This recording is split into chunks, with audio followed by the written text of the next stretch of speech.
We'll call the meeting to order. Mr. Montoya. Here. Ms. George. Here. Myself. Ms. Christina, are you on?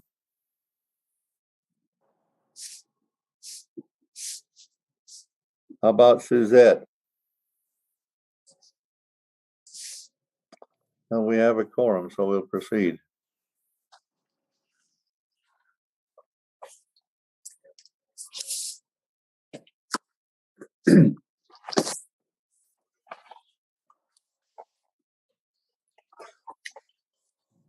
Mr. Wells, I didn't receive any comments from the audience. Okay.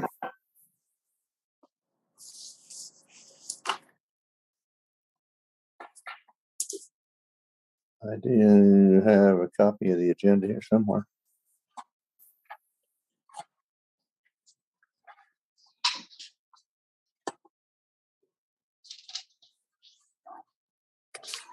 Hang on just a minute. It should be on your screen because I'm sharing the screen right now. It is, but it's so tiny I can't hardly see it.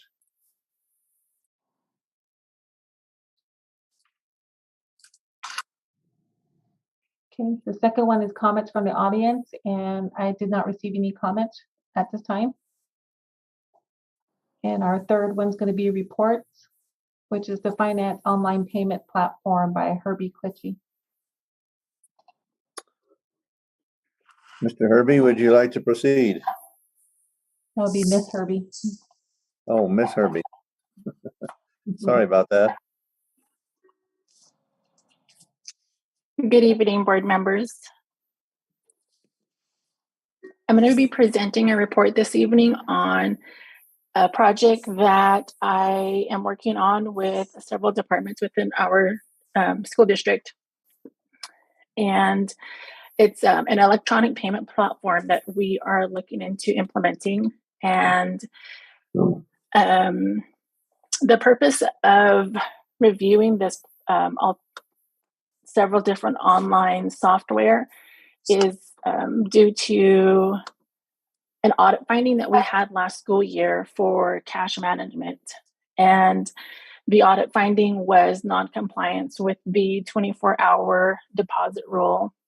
And so our first slide is into a screenshot of our audit finding. Our next slide is going to be the statute regarding the 24-hour rule. And this is a part of the NMAC, the New Mexico Administrative Code, related to cash control. And most of our deposits that come in that are cash related are going to be for athletic deposits, for gate receipts, and for food services, meal tickets that are purchased, and then student fees. Next slide. So departments that I'm working with on this initiative is going to be primarily our finance department, our IT department, food services, the district athletics department, construction, and we are also including the financial clerical support staff that are at the schools. And this includes the finance secretaries as well as athletic clerical. So in reviewing the different software that's available, we are considering something that's going to be user-friendly, not only for the staff and the users, but as well as the administrators and the public as well. We currently are using a Clover point of sale system, and we've been using this system for approximately 3 years. And we use these systems at the high schools, and they are mainly used to accept payments from parents and from employees for meal tickets or for student fees. Some locations, I believe, use the system for concession a few times or several times perhaps. but that's the current system that we have. In doing additional research on this system, the system does have the availability to have a virtual terminal, which can be used on a computer desktop or mobile app, which also means that can be used like through an iPad. Payments can be taken, and the way that the process works is that the payments are entered through the software and then collected, and payment or credit card or debit card information is entered, and then that payment is received by our school district. Those deposits are automatically made to our bank account.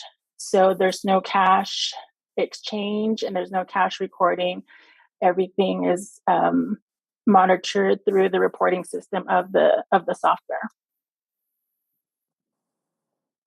So the Clover system, the point of sale has the ability to accept cash if we connect it with a cash register. That would be mainly like in our concession stands. It also takes credit card and debit cards. There's a smaller device that can be used for the gate or either for the clerical staff in their office.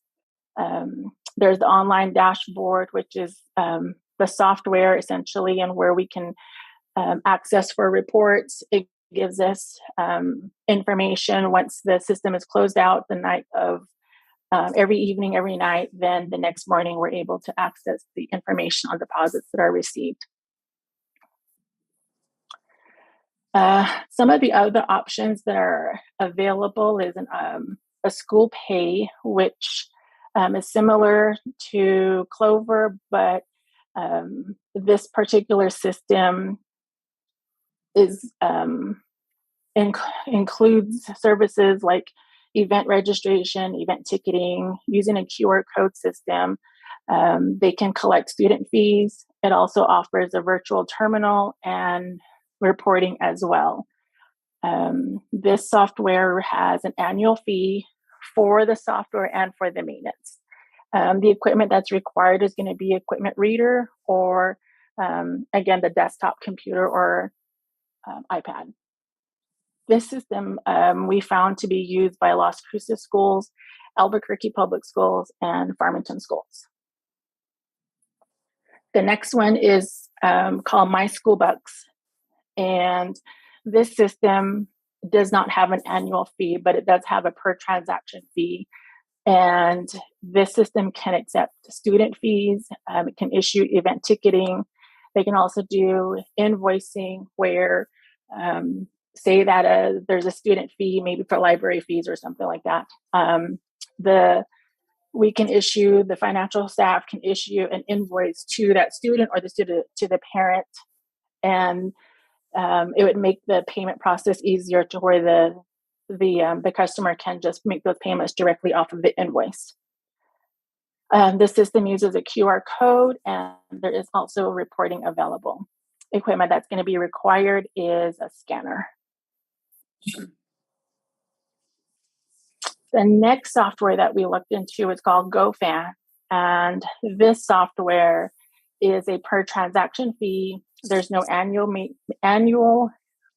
fee for maintenance or software, and services are primarily related to athletics, event ticketing. They also can use, like for our performing arts centers, tickets can be issued through them where they have like all of the seating arrangements of the performing arts center. They use a QR code. There's no equipment needed. An app is available for this. It can be used with an iPad or a phone, and also available to be used on a computer. This particular software is used by Gallup-McKinley schools and Farmington schools. So in presenting this report to the board, the main purpose is to share with you a project that we're working on so that you're aware of this new rollout that will be coming up in the next few months. The first part of this is really going to be looking to implement this so that we can have a cashless option for student fees, athletics, and then in the next quarter, I'm wanting to work on the concession portion of this, of our cash handling process. So we can use, because we already use the Clover system, we can expand on some of the functionalities of the Clover systems, where we can set up our elementary schools and set up our middle schools with access to use the virtual terminal. I'm also working with the IT department to work on, or to obtain a quote from one of our vendors to add Wi-Fi access for our secondary schools, our middle schools, and our high schools, so that any issues or concerns that there are with Wi-Fi access for the public or either for the staff, we're working on addressing those concerns ahead of time. And as we progress into this, completing this project, one of the other items on the list of things to do is going to be communicating with the community, using social media, radio announcements, robocalls, text messages through our Power School system. We've also been working with the district athletic coordinator to meet some of the other needs for cash customers by offering season passes as well. And then ultimately, in the end, our procedures are going to be updated to reflect the compliance with regulations and policies with this change. In the end, our benefits are going to include reducing our cash flow at the schools and reducing processing time and paperwork if there's no cash transaction. And that there would be ultimate convenience for the staff and efficiency for, or convenience for parents and efficiency for staff and administrators. So that concludes my presentation and my report, and I stand for questions. I do have a question.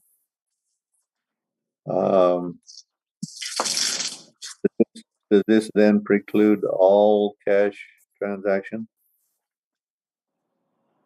I'm sorry, say that again. I didn't hear the last part. Would this preclude all cash transactions? It would be, yes. Well, no, not at this time. Primarily at this time, it's going to be only the athletics and the student fees and meals for right now. It does not include fundraising, does not include student activities.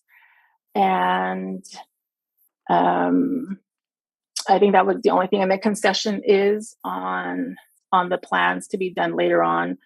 I'm thinking maybe October or November for that. The reason for my question was, if someone doesn't have a credit card, how do they pay a fee or pay the school? Yes, we've considered that, and that's the reason why we're not excluding it. We're not making it completely cashless. We're considering options. So, for example, if we still have to take cash, it would just reduce the process would reduce the amount of cash that's being handled. Okay. So maybe, say for example, maybe if we're taking $1,000 in for gate, and maybe we decrease it down by 50% down to 500 is what the cash flow would be. So we do understand the challenges and trying to find options for everyone, just like the option with the season passes, making that available and being available. Say, for example, one of the ideas that the district athletic coordinator and I had discussed is that at their back to school training, what we can do is offer for us to be there, for the finance staff to be there, athletic staff to be there to offer sales at that time for season passes. I can definitely see the advantage of having it changed to a cashless or a less cash. Mm-hmm. If we could do that and still facilitate someone who does not have a credit or a debit card, I think that's great. Mr. Wells? Yes. I have a question. Go ahead. Ms. Cleachy, have we or you reached out to Farmington Municipal Schools to see how they're using that system and to check the efficiency and effectiveness of the system that they're using? Because the first one would seem more applicable. The second one, as you alluded to, would seem more of something for activities, sports activities, gate receipts, those types of things. I have not reached out to Farmington schools yet. I wanted to present this information before I get too far into the process. So I wanted to have this information. I ran this by Superintendent Carlson, and then discussed it. And before I proceeded any further, I wanted to make sure that we reported this process out before just going too far into it. But yes, I do have plans to reach out to Farmington schools. We asked for references from the software company, so they gave us their information for Gallup McKinley as well. So yes. Well, I appreciate that, because obviously we kind of model both communities in respects to the clientele that we serve, the communities that we serve. So it would behoove us to try to get better insight on how to use the equipment. And if I may, Superintendent, may I ask Mr. Deswood a question? Absolutely. Mr. Deswood? Yes, go ahead. Do you have any experience dealing with those systems within the school that you were overseeing at Rosinante High School? Yes, just for collecting.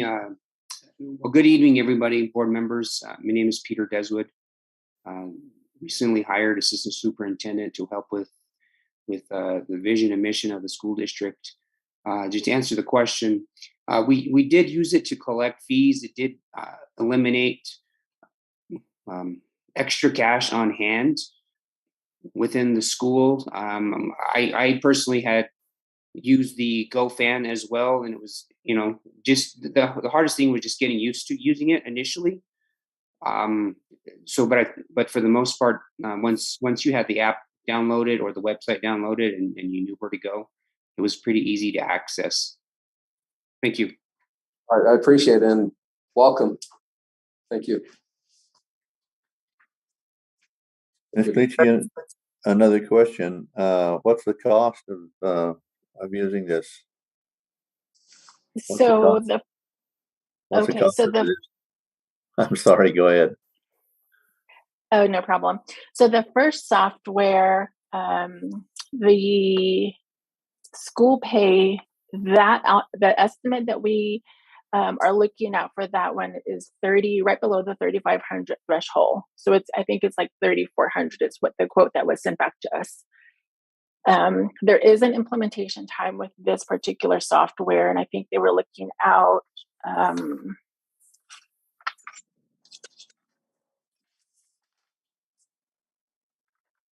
This one is going to be 3 weeks. 3 weeks for the total implementation, and it was going to be about 3 to 4 weeks before they start. So there is a little bit of a time for this one to be implemented. The fee that they offered, or the quote that they sent to us, is based on the number of students as well. The next one with My School Bucks,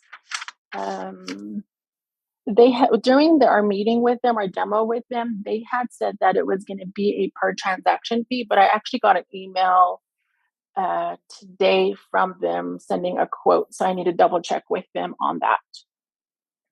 And then the last one, the GoFan, is a per transaction fee, meaning that when a ticket is purchased, there's a $1 fee for that ticket.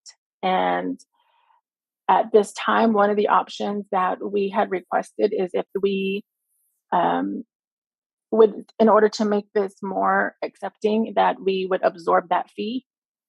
And so what that would mean is, say, for example, if a ticket is $5 when the cash transaction happens, when the software makes a deposit to our bank account, it would be essentially the $4 per ticket and not the $5.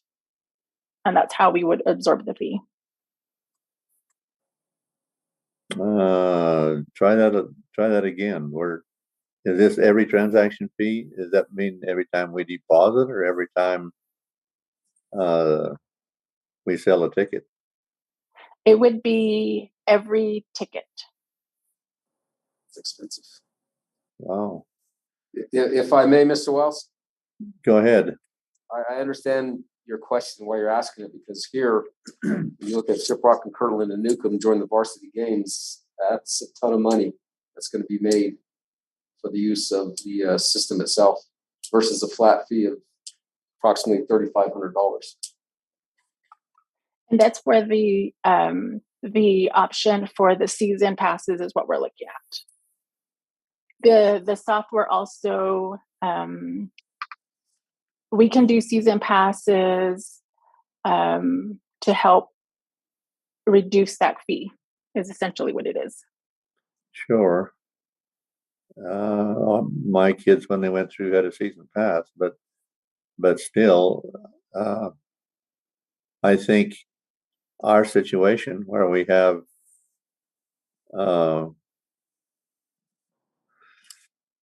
I suspect that there's going to be a lot of people that don't use credit cards, like Mr. Montoya said, at a ball game or something like that. Wow, that's going to amount to a lot of money. Is there? I would like to hear what how Gallup McKinley is dealing with it and what their response is, what their feelings are, as well as Farmington. I would be interested in knowing, because they have more of the same situation that we do than Farmington. Yeah, Gallup just rolled out. I'm sorry, I don't mean to interrupt you. I was just going to share that I believe Gallup McKinley just made an announcement either today or yesterday that they were doing online with another process within their school district.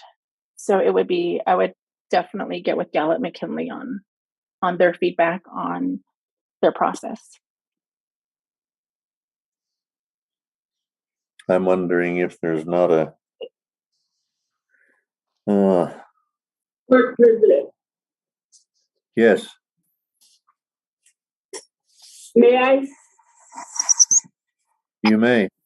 Ms. Aspas, Board Member Aspas. I can't hear what's being said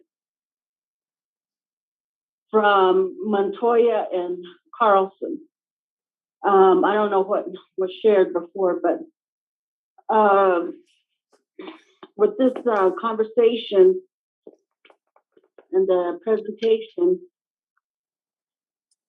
I believe you're asking about the how it works in Gallup and Farmington, and I for one, I think we need to go a little bit further than getting the pros and cons from whoever's working on it or using the system. You know, we talked about Wi-Fi, we talked about internet issues before, and I believe this is pretty much along those lines. And I think the presentation talked about findings with the auditors on cash issues, and so I wonder what's going to happen if all of a sudden the system goes down and then we can't use it. And that's my thoughts on it. And and then I mean, even ourselves as people, we go shopping or go here and there, we use a debit card, and say somebody presses the wrong button and it's overcharged, and it takes time to recover, to be paid back, and then going through a third party. I just wonder what that's going to look like. And I just think that, first of all, we need to make sure we have a reliable internet system first, especially when you come in City. Well, my understanding was she did say that it wouldn't be entirely a cashless system. So if the internet went down, I would assume that cash transaction could still be made. Did I misunderstand that? But with the amount of people that come to the game, I know it's been lower, and Newcomb and Kirtland and Shiprock, the amount of people, and that thing goes down, what then?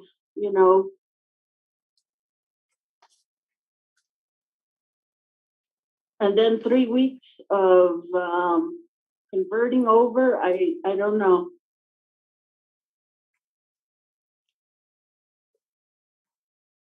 Board President, may I offer a comment? You may go ahead. Thank you, President.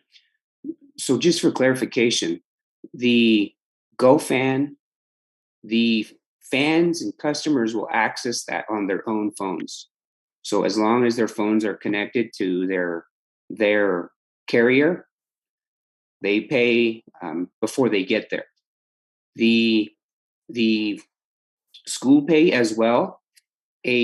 Whenever I pay for lunch or book fees for my daughter, I'm usually on my laptop at home, so it's on my home Wi-Fi.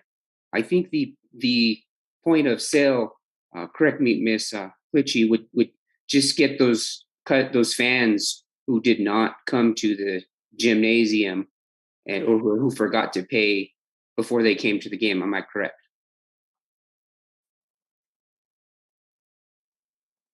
So yes, you are correct. All three systems also have the capability to continue while they're offline. So they would still continue to work. And then once connectivity is restored, then we can download all of the transactions that took place. So there would also be, in working with the IT department, we also requested for data drops in different areas, which it would not be only Wi-Fi. I am not too familiar with the Pixelot that allows for athletic streaming, but that's another option that the school district allows for streaming and using Wi-Fi. So it would be almost similar to, as far as the connectivity, it would be very similar to allowing access for a similar software.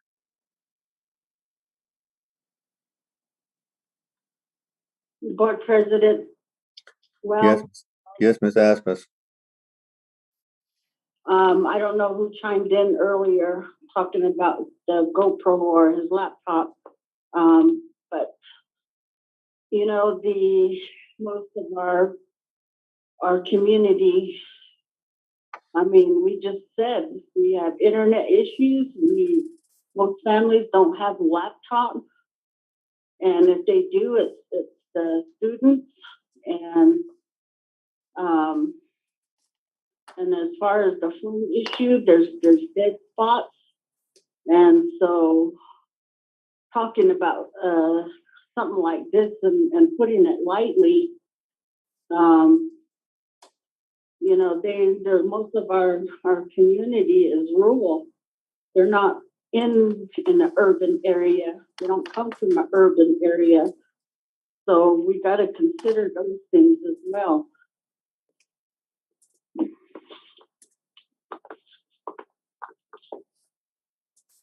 I like the idea.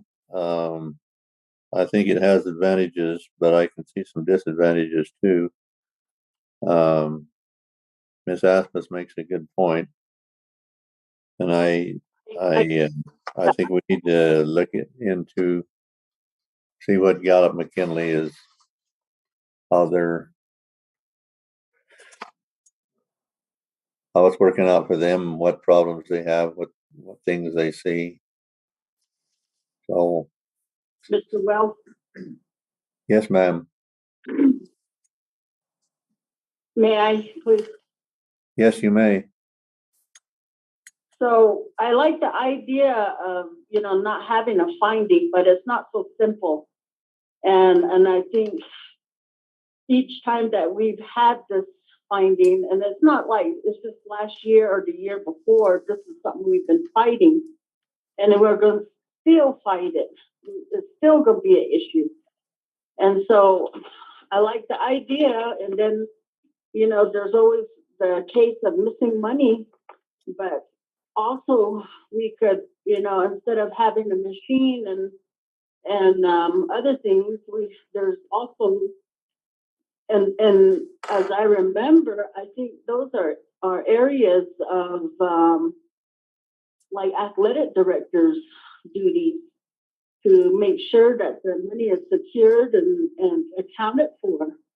So I don't know. You know, if they can't be trusted, you know, why are they in those positions? So, you know, but I just see the other side of it, that we are not ready. And then what's going to happen if that time does come when the system fails or we can't use it? What kind of finding are we going to have then?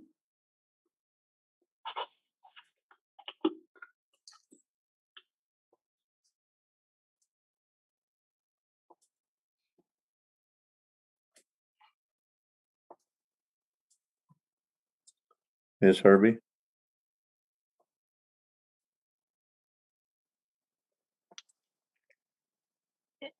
You're yes, board president Wells. Can you address our concerns? With the potential additional audit finding if this does not work. Yes. Ms. Creechy, I could answer her question if you like me to. Sure. And then we could kind of just work on helping each other with it.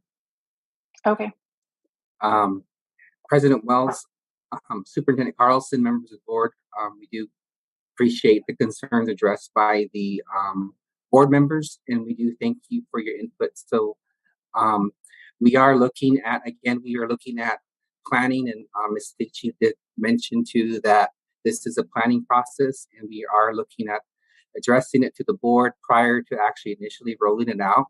And we want to get your input on it to see what some of your concerns were, so we are able to plan this initiative and roll out. And I think we did mention that we're not going to entirely shut off the access to having people pay for the fees with cash. We just want to enhance the process so that we could help with reducing some of the cash flows and help with kind of making things a little bit more streamlined across the district.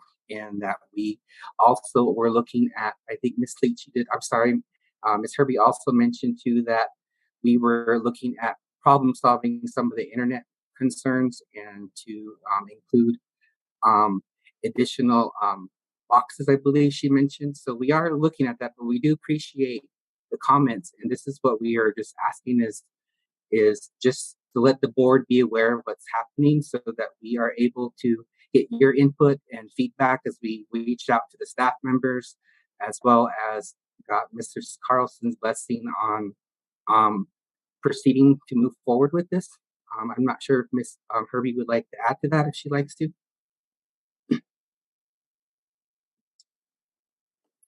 Thank you, Mr. Yazzie. I think you captured everything. Board President Wells, may I? Yes, Miss Aspis. So I would like to hear from the auditors, because that's where we need to find out if the system fails, what's going to happen. And then on top of that, I liken it, the whole electronic funds, I liken it to that of what I've seen with concerts. My nieces and my nephews, they've gone to concerts and they go through and I think it's pretty much the same process. And then my daughter has worked at the ticket booth, and there the people that attend the concert, they buy the ticket, they purchase it on the phone, on their own phone, and then they come to the concert, and a lot of times not knowing how to retrieve their ticket, or something occurs that they can't retrieve it, and they just go away upset. And there's times when it's not loaded, it's not done right, but there's no refund. And so that's why I say what I say, and I liken it to that analogy, or that example. Thank you. Thank you.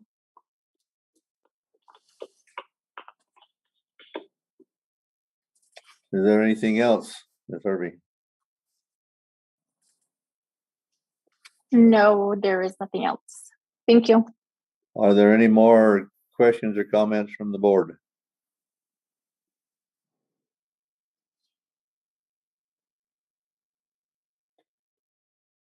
Okay, we can proceed then.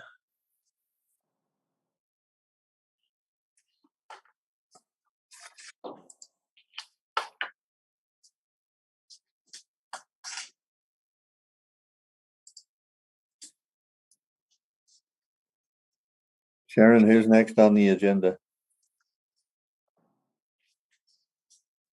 That would be Donovan Yazzie, and he will talk on the detailed listing of consultants.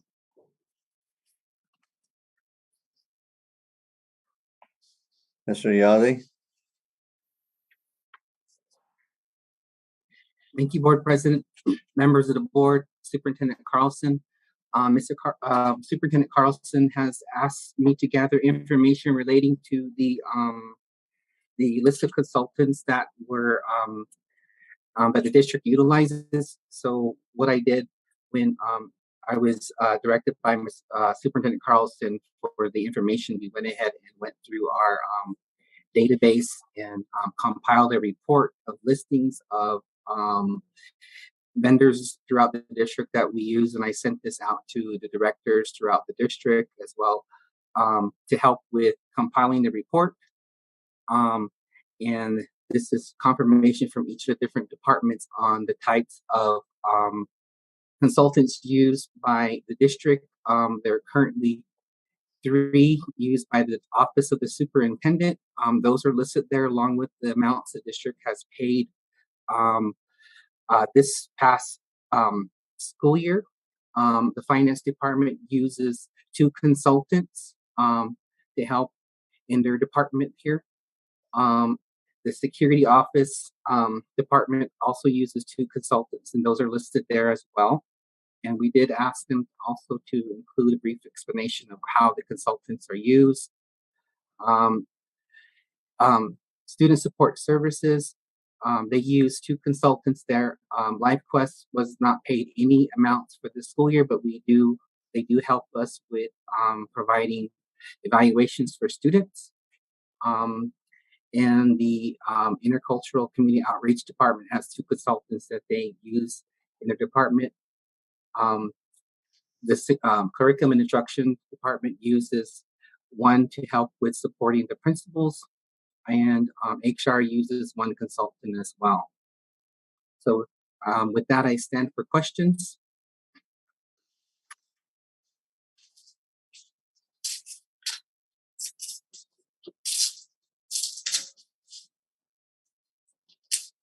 Any questions from the board? Board President Wells, may I? Yes, Ms. Aspis. So on the agenda, what does it read? Does it say a listing of consultants?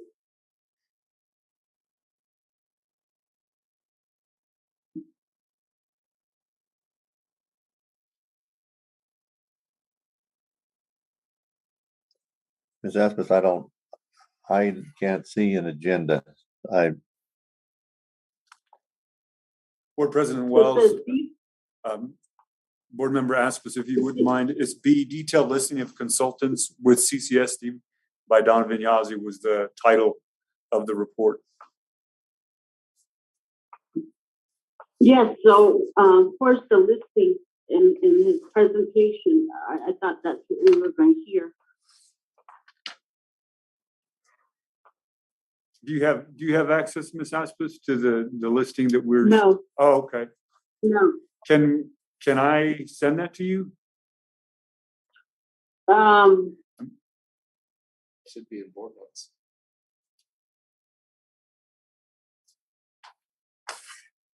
I don't have access to a computer. Oh, okay. If you don't mind, indulge me for about 3 or 4 minutes. I can read you the list. Yes. Okay. I'm not going to read all the amounts because there's a brief explanation, but I'll let you know all that's on the list.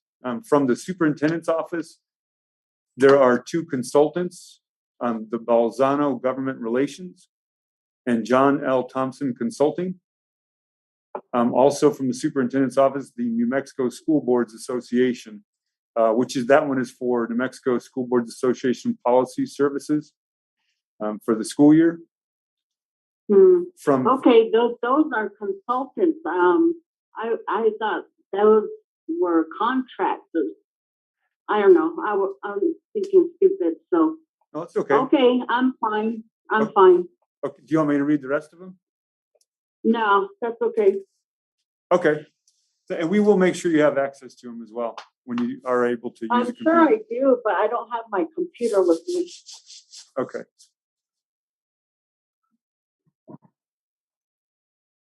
Are there any other questions? Yes, Mr. Wells. In regards to Superintendent Carlson, cooperative educational services, principal support. Could you explain that one a little bit more, please? So last year and then this current year, we have had trainers come out to work with principals, and those trainers have worked with principals, I believe, once a month for an afternoon, and they also did some support at the end of the last year to help with a self-evaluation. Those with principal support, their names are Dr. Gloria Rendon, who is former superintendent of schools of Albuquerque, and a lady named Evan Grasser. And both those ladies worked quite a bit with principals. They went to school sites. They helped with principals coaching. They helped with principals working with PLC teams.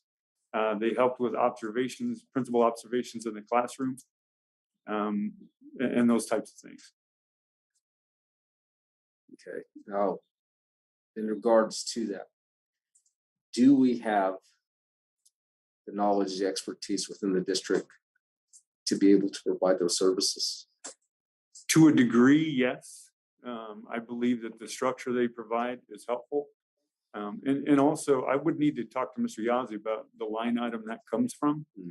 But there is money available for principal training, specifically for principal training. The PED streamlined that money for principals, and I believe that's the money that was utilized for that. All right. And I would like to add to that. You all know that we have hired Mr. Deswood there. Mr. Deswood has a background that will complement these ladies coming to work. I believe that he has basically the same level of expertise that these ladies do, and will be able to help our principals along with them, so that perhaps we can go another direction. That's why I asked the question. Yeah, after this year. That's why I asked the question. I believe that we do have the ability, and that's not to certainly dissuade anybody from anything in particular that is specific to a need that we may not be able to cover from a professional standpoint or developmental standpoint, but certainly using the resources within the district to, as we like to say, grow our own. Yes, sir. Okay, thank you. You're welcome. Any other comments or questions from the board? Yes, I have a comment, Please. President. So on that last part of McKinnis,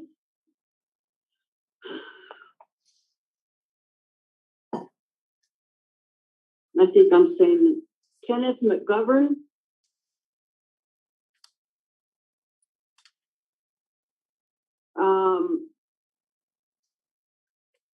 What is that about? Mr. Wells, if you don't mind, I can ask Margaret Trocheck to address that, as she is on the Zoom. I do not mind. Thanks, sir. Ms. Trocheck? Yes, can you see me right now? I can. Okay, good. Good evening, board members. That particular consultant is related to a program that Heinfeld and Meach, they were one of our consultants years ago.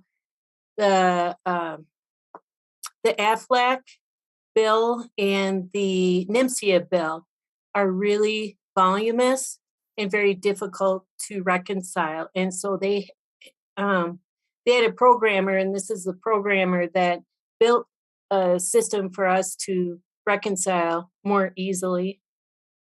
And he left Heinfeld and Meach and now works someplace else, but he is the only one that can update that program.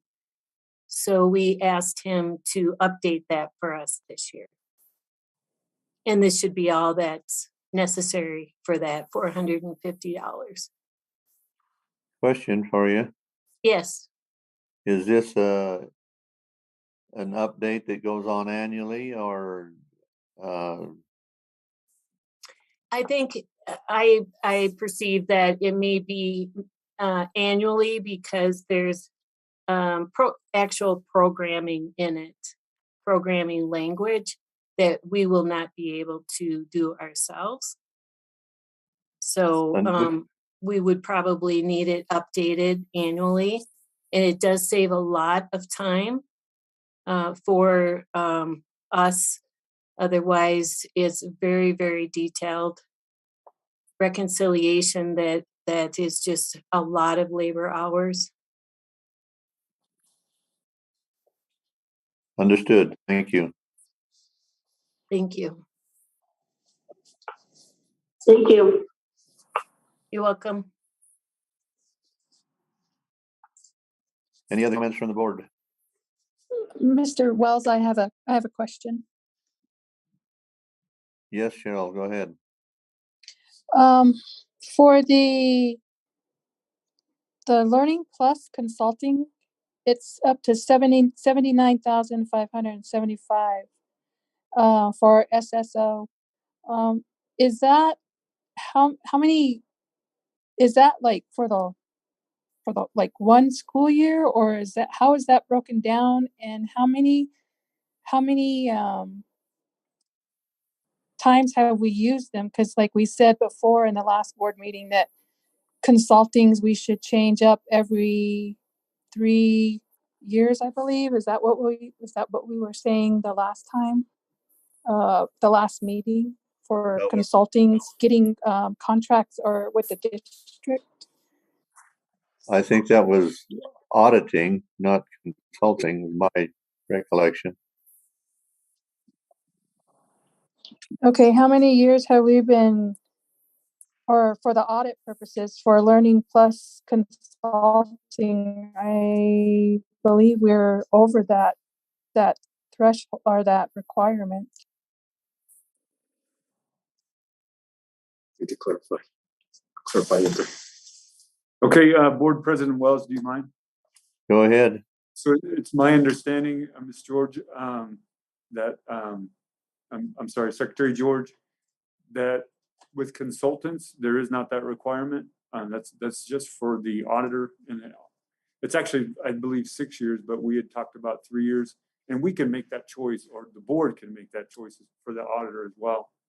But if you don't mind, we do have Amanda Sutherland on the line, and she can answer questions about Learning Plus Consulting, and I'd be happy to have her answer how many years we've used them, and that any other questions you might have.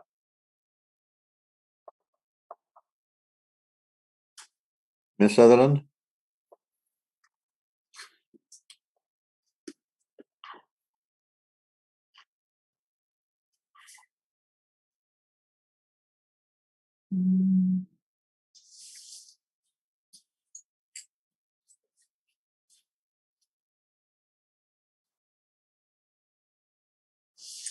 Mr. Carlson?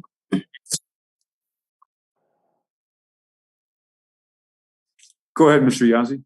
I was just going to say, well, we're waiting for the man. I can answer a couple of questions that were addressed by Is she available? Secretary Miss. I'm sorry, I got something in my throat. Secretary by the secretary, if you'd like me to. Please.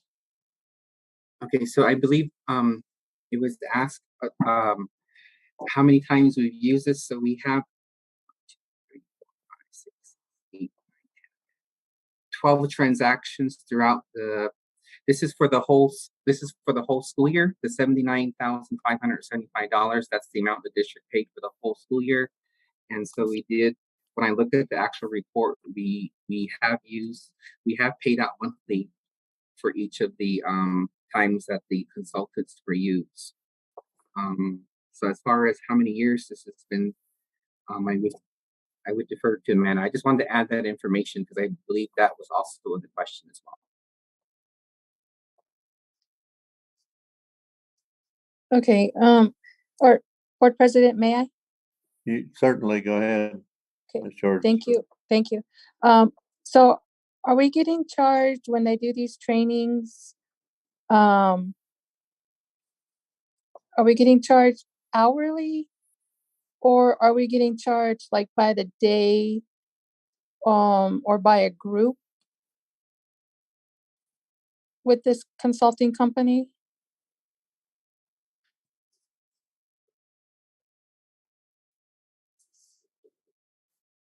Mr. Yazzie, can you answer that? Mr. Yazzie, if you don't mind, Ms. Sutherland had to step out, and that's why she missed that. There's a family situation she's enduring right now, but she is back, and she would like to address that. Hi, sorry. I was outside real quick. So the last question I heard was how we're billed, and we're billed by the sessions, I believe. And so we have a contract with what we expect to happen during these times, and so they meet with special education teachers. What's had happened is that we've had some state complaints or some due process that have come through, and we've had to do corrective action. And part of the corrective action is training, which we did with 2 attorneys and then now with the consultant. And so it's just building better IEPs, learning to look at the data and using the data to create specific goals and present level of performance.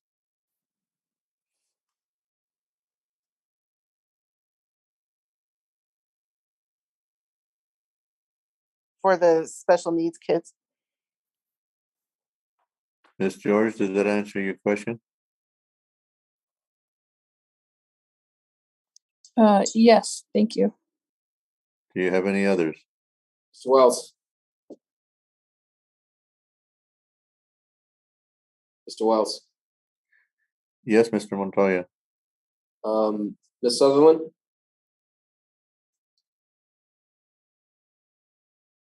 Still there? Yes, I'm here. Basically, what this is regulatory compliance. Yes, it's helping us to build capacity and compliance within our IEPs. So to satisfy corrective action plans that we're currently having. All right, very good. I just wanted to clarify. Thank you. Thank you. Are there any other questions?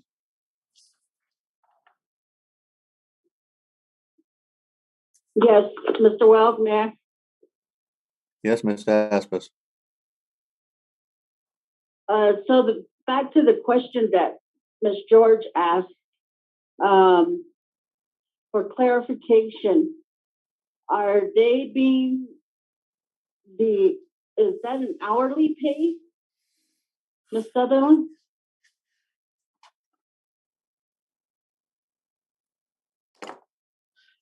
No, we have a contracted amount, and I don't have that in front of me. But I think it was maybe to 100,000, but for the session. So you do it by day, and the contract, it's a contract for so many days, and they provide the professional development, like I said, with so they will go to every school, then they meet with what we have, we call them site specialists, but they're like lead special education teachers, and then they get this specially designed instruction training, and then there's times that we're able to meet with all the teachers because the subs and things like that. So that was the purpose, is to help build capacity so that we can build better, more compliant IEP or individual education plans for our students with disabilities.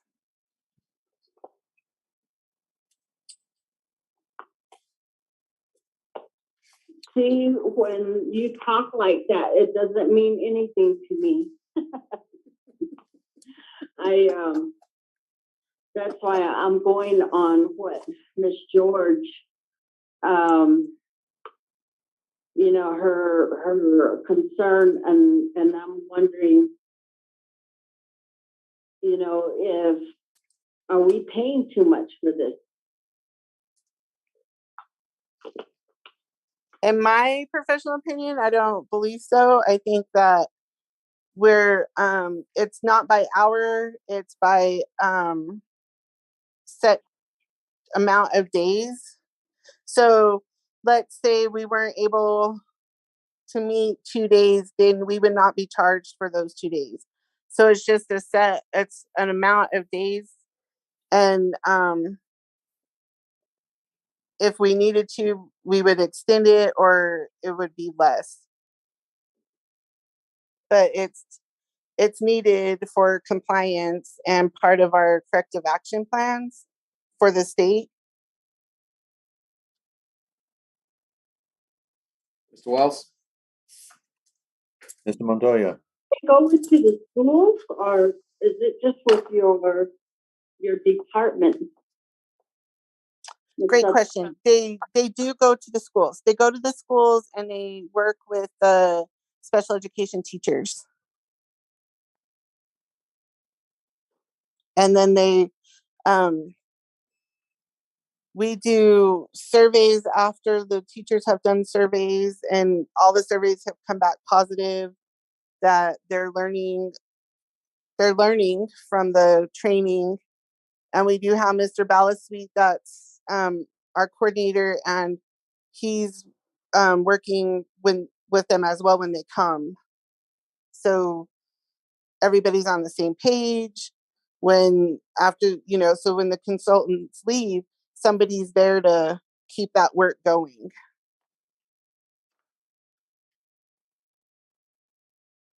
Okay,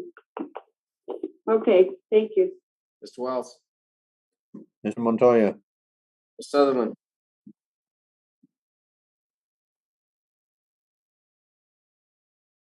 Yes, sir. so is it safe to say that violating the law and being sued is a hell of a lot more expensive than paying this consultant? Yes, sir. Yes, yes. Thanks. And it's benefiting our children too, our students with disabilities, because the better we get the educational plans, the IEPs written, then the better it is for the kids and their programming and their accommodations. Thank you.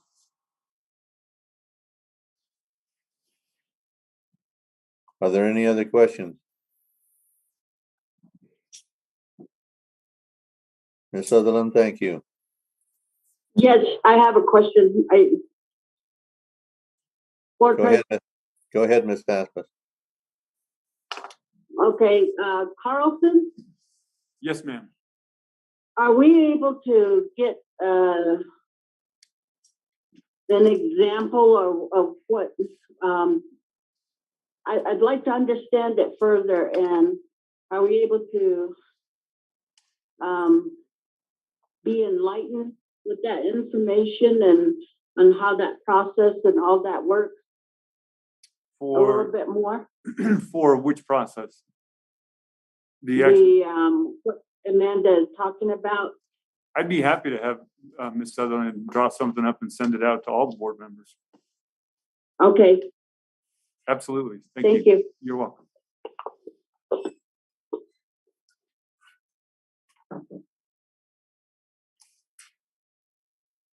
Any other questions?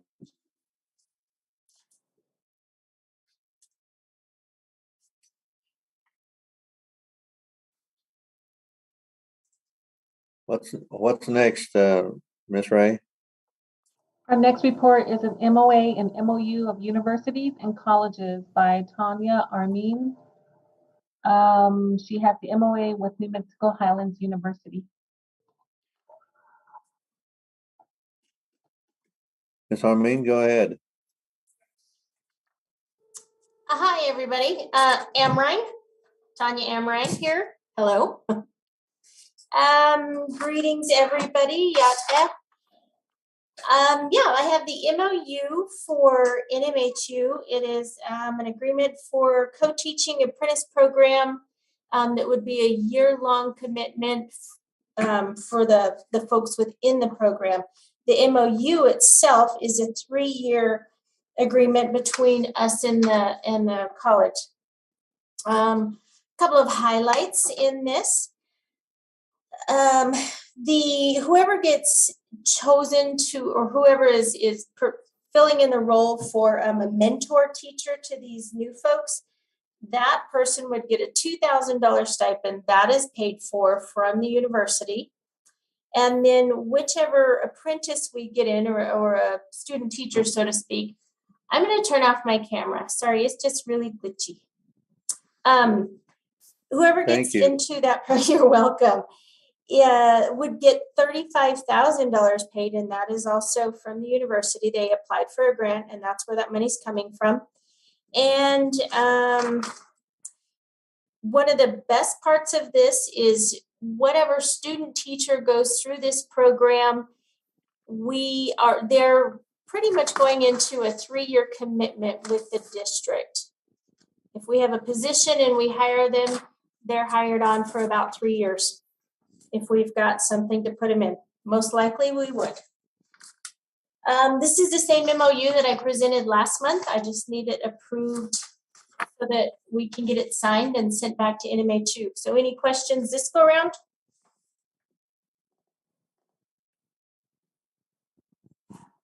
Are there any questions from the board?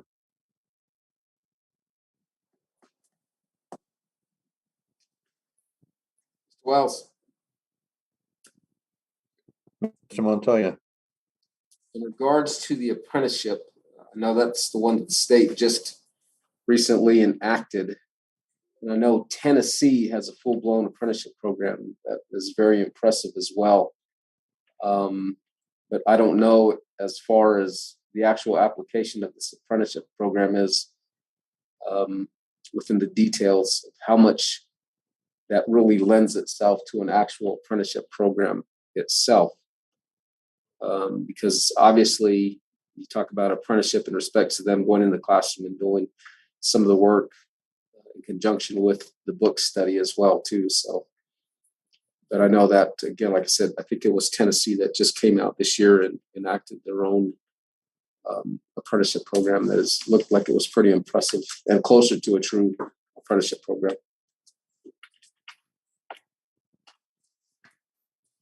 I guess not more of a question, but a comment. That's what that was. Comments are welcome. Thank you.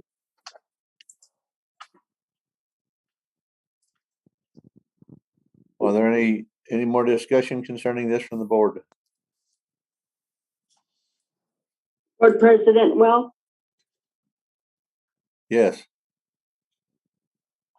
I just want clarity before we go any further on that first item that was presented by Herbie Cleachy.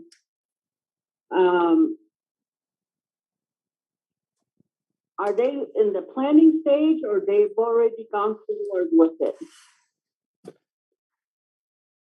Board President Wells, might I answer that? You may. They're in the planning stage, absolutely. And that's why I asked Ms. Cleachy to present today for you all so that we could get this kind of feedback, because your feedback was invaluable as we move forward with the decisions. We're going to go ahead and check into all those concerns. We can look into more areas than just Farmington. We can look into Farmington and Gallup and any other surrounding areas to make sure we don't run into the same kind of problems that they have. So I believe we're a couple months away from possible implementation, but we don't want to do it if we're going to have the kind of glitches that we're worried about.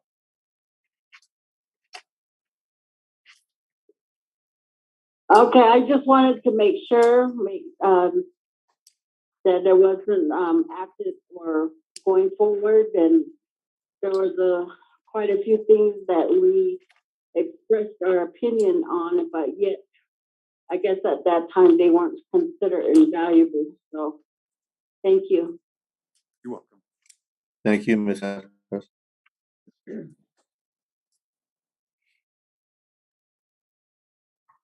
What's next, Ms. Ray? Our next report is the bylaws of Johnson O'Malley Indian Education Committee by Dr. Lopez Martinez and Mia.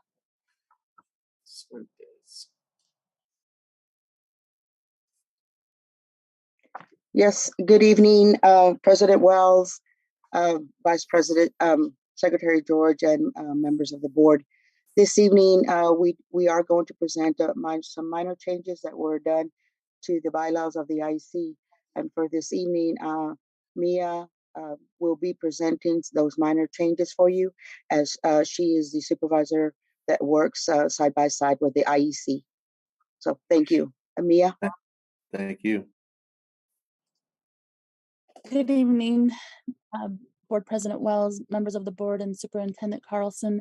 My name is Mia Cientes. I am the JOM supervisor with the ICO department. I work alongside Dr. Lopez and Dr. Begay. Today, I am presenting amendments of the Johnson O'Malley Indian Education bylaws. Sharon, if you could scroll down.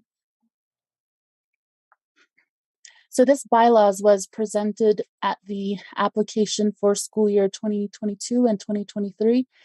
And the last few IEC meetings we had to cancel due to no quorum. Our quorum was set at majority rules, and we currently have 8 members. And so that would mean half plus 1, and our members were not logging in, and we had to go ahead and cancel a few meetings. And so we collaborated with the IEC committee, and we decided to go ahead and amend the quorum number to 3 instead of majority rules. Keep going down, Sharon. Keep going to page 6.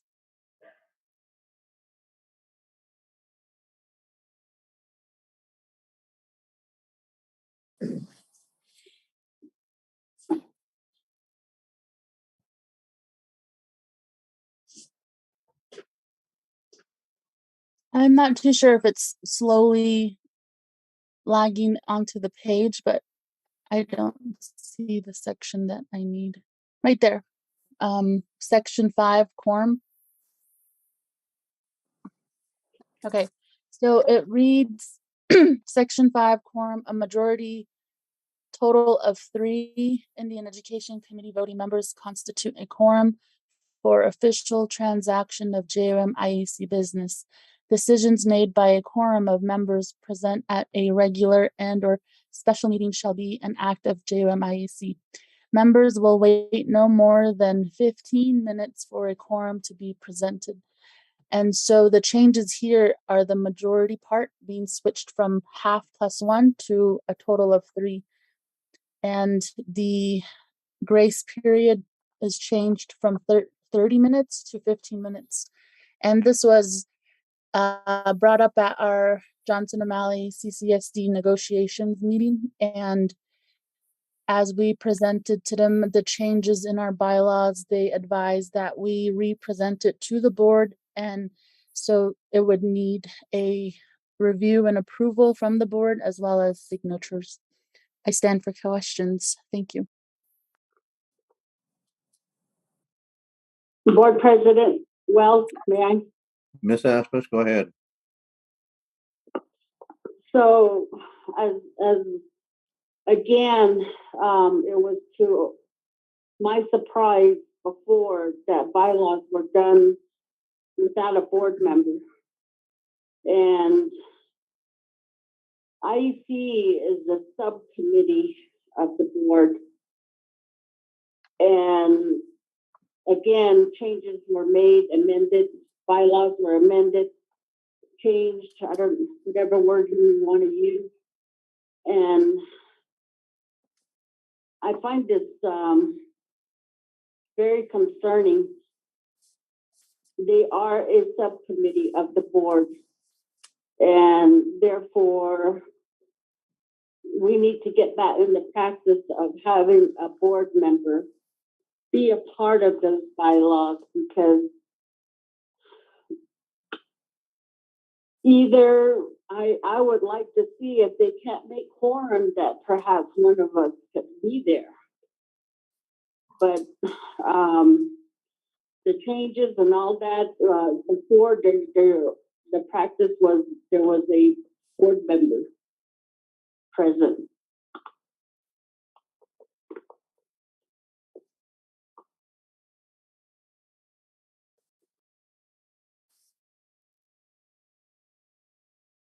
Ms. Fuentes?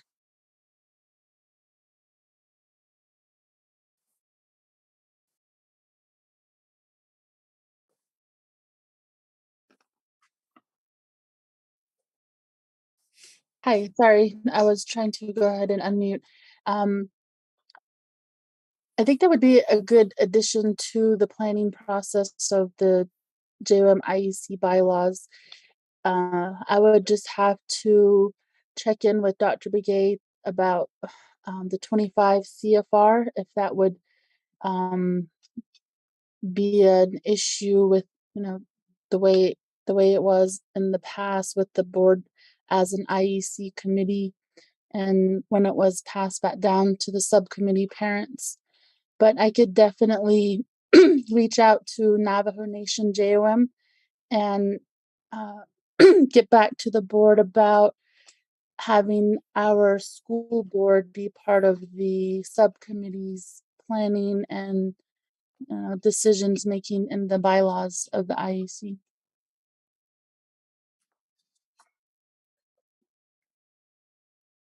Board President Wells. Yes, Ms. Asmus?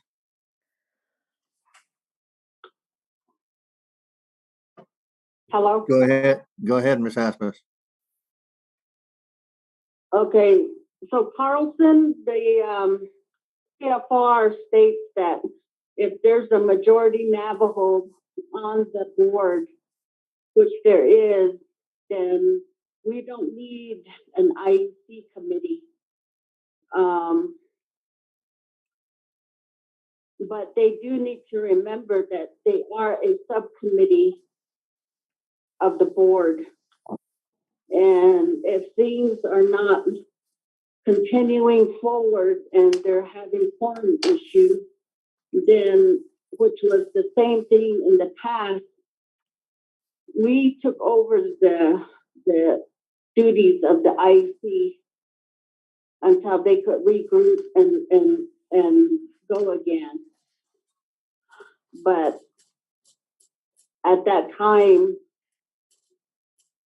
they seem to forget that they are a subcommittee, that we have to be a part, because what they do, we are accountable for as well.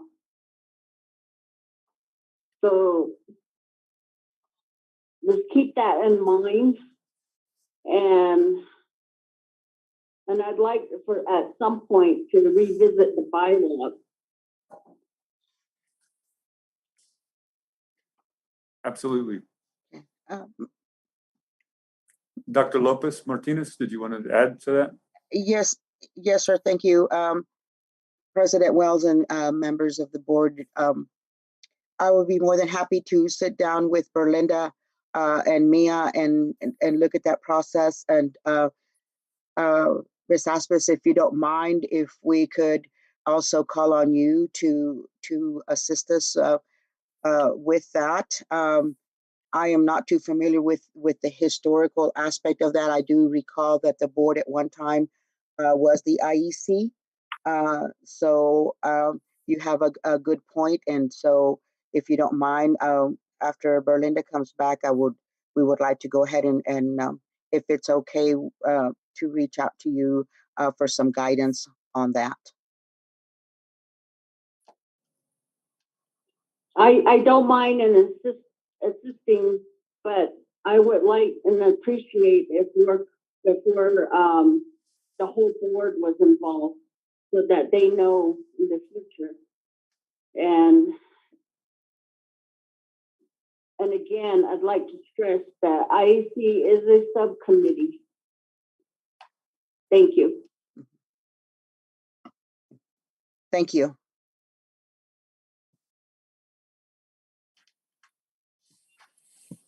Is there anything else?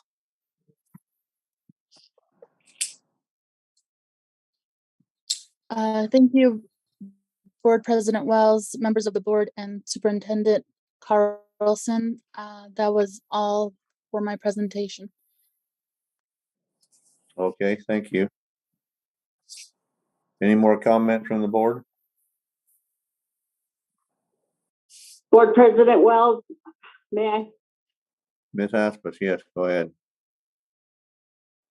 So with that said, I'd like to table this and not go forward in accepting the bylaws. I really, we have not been kept informed. We really do need to find out what the changes were and see where we're at and get caught up on all of that. And then it is concerning that they have no quorum, because, you know, that's also a finding in our audit. Because when the expenditures happen and then there's a delay because the IEC is not meeting to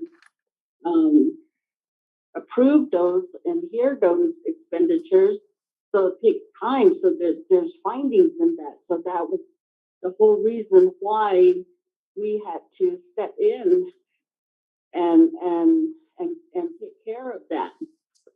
So, but anyhow, I say we table that.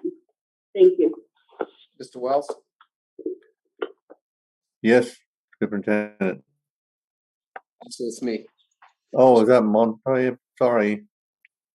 Considering that there's no action to be taken and on the regular meeting, it's going to be on the agenda, we can certainly move to table it then. Thank you. Yes, I believe we're just reporting right now. Thank you, Mr. Montoya.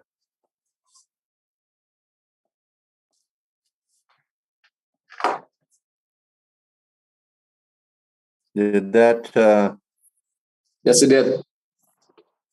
Thank you. did that clarify your concern, Ms. Asper? Yes, it did. Thank you. Thank you. What's next, Sharon? Our next report is the accounts payable disbursement listing, outstanding check listing, expenditures, and revenue by Donovan Yazzie. Mr. Yazzie, you're up. Thank you, Board President Wells, members of the board, Superintendent Carlson. The next, go ahead and we have here the accounts. Excuse me. The accounts payable disbursement listing. The first one on the display here is the operational account. For last month, we had $5,756,392.42 for a total of 200 pages here.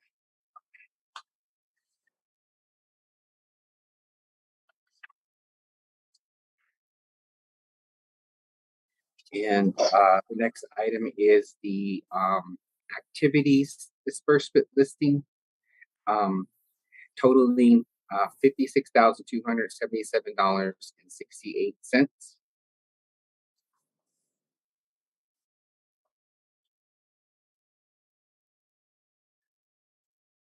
And we're looking now at the listings of the outstanding check listing for our operational account.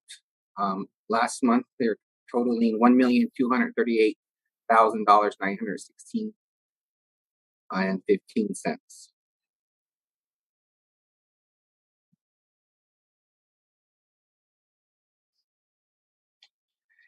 Also, what's being presented now is our activities outstanding check listing report. The report totals $1,878.85 for last month.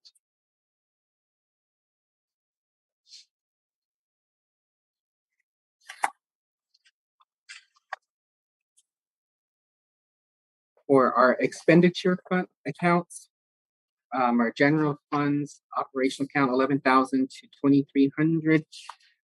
For last month, we had expenditures totaling $7,351,071.69.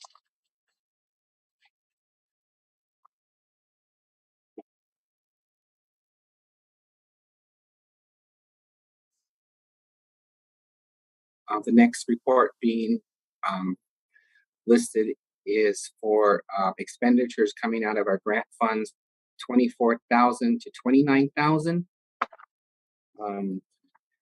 The total amount for last month paid was $3,526,730.39.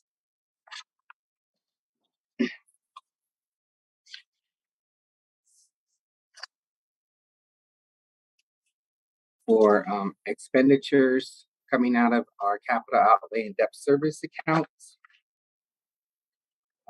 Last month, we're totaling $12,531,837.59.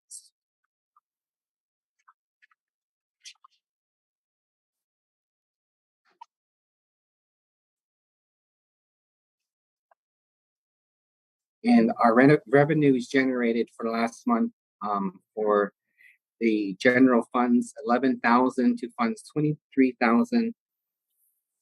We're totaling $17,711,255.87. and I believe that does include impact aid payment for $12,151,850. So, Board President Wells, may I? Yes, Ms. Aspis. Donovan or Mr. Yazzie, can you share the Valorum tax and also the Carl Perkins?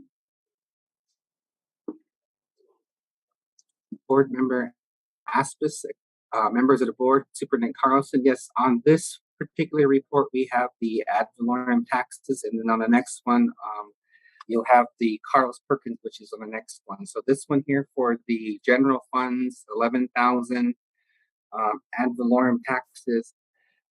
For last month, the district received $145.74. Out of the oil and gas tax revenue was $54.29.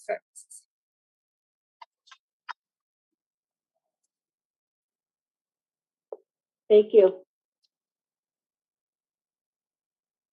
You're welcome. For last month's revenues coming from the grants. Oops, hold on a second. Grant funds 24,000 to 29,000. There was totaling $6,534. I'm sorry, $6,534,839.11. And I believe the Carl Perkins is on page. Let me see where it's at. On the first page. So far for this year, we have collected $68,317.50.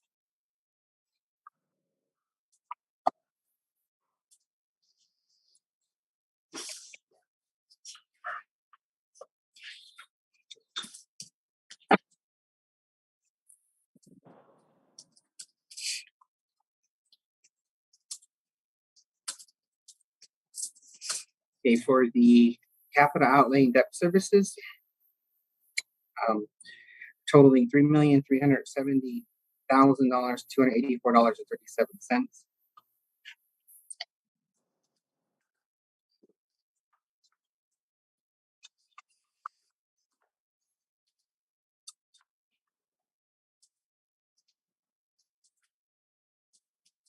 So the next thing we have listed are the check listing report for Title 6 checks written for the month of June, totaling $28,054.84.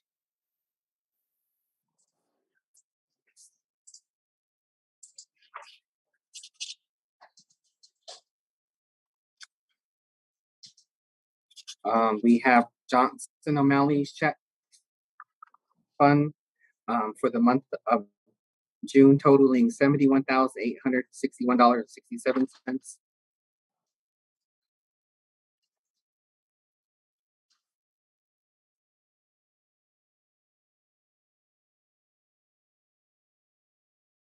And all the journal entries for budget journal entries for last month, balancing at $2,172,283.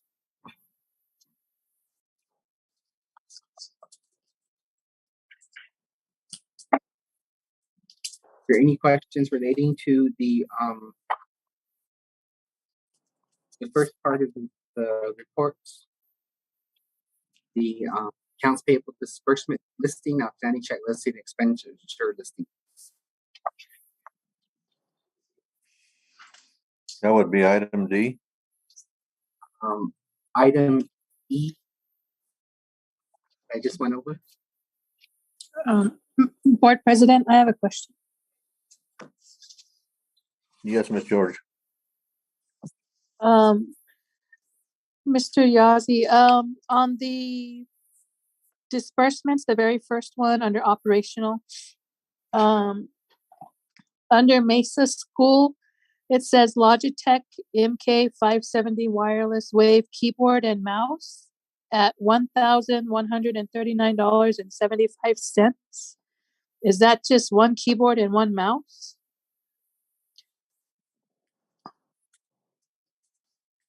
Secretary George, members of, you said it's on the first page? Yes.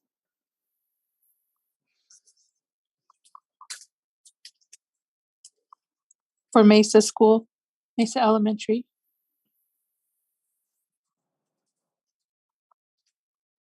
I'm looking for that on the report. Miss George, do you know what page that is?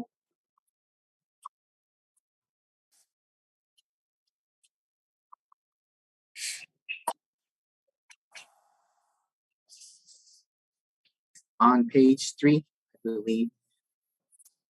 I just located it just now.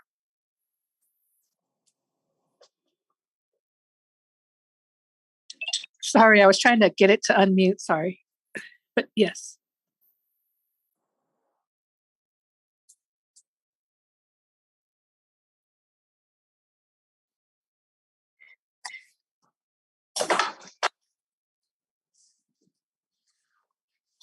If you just give me a moment, I can pull it up on the system.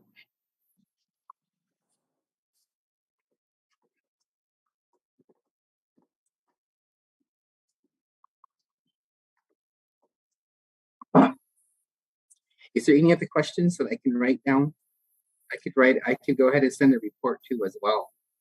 Like, I do have another one. It's for Givala caramel macchiato latte coffee cups for ICO at $302.64. Is that for the office or is that for the students, or clarification on that, please?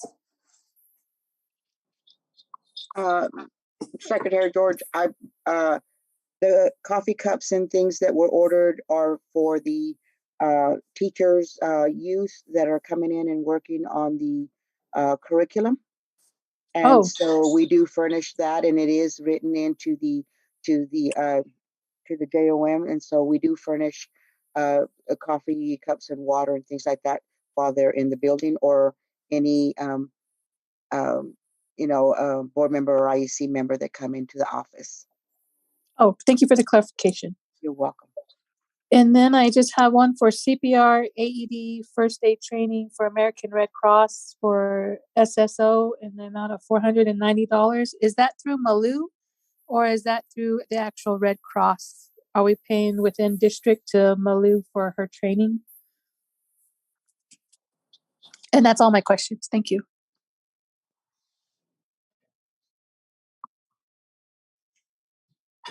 Do you want me to answer?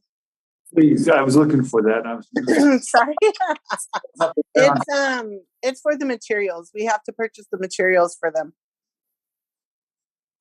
But it is Moose training. Yes. Thank you for the clarification. Mr.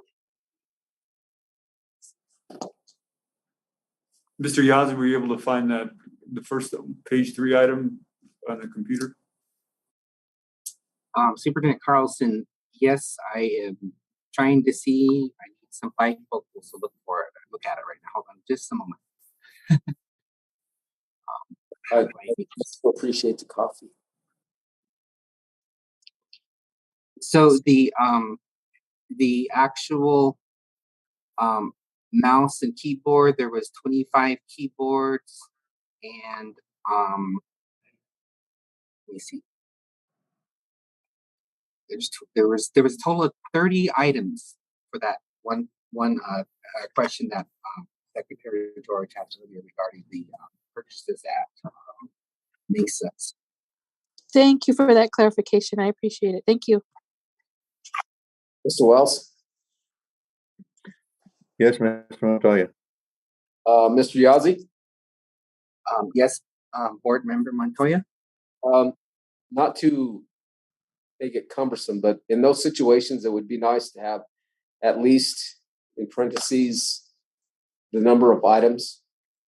So that way, when we do go through these reports, we can see how many things were bought, especially if it's a big ticket like that, when you start getting into a couple $1,000s, and it just has a listing of one thing, and it certainly would make more sense for us to be able to look at it when we start detailing it. Thank you, Board Member Montoya, for the suggestions. This is actually a report that pulls through the system. I'm trying to figure out. I've been working on figuring out how I can build it to where it actually shows the information from the purchase order instead of information that's on the invoice. So I'm gonna have to work on how to download that and have it show that as well too. That's why I put the purchase order numbers and check numbers so it's easier for me to locate them. Okay, I appreciate that. Just again, it's whatever's going to make it useful for you. That's not to say that you're going to have to sit there and type it in, but certainly, obviously, information that is ready available for you to respond in those situations. Okay, thank you, sir. Appreciate that. Are there any other questions on the accounts payable adjustments and disbursement listing outstanding checks, item D?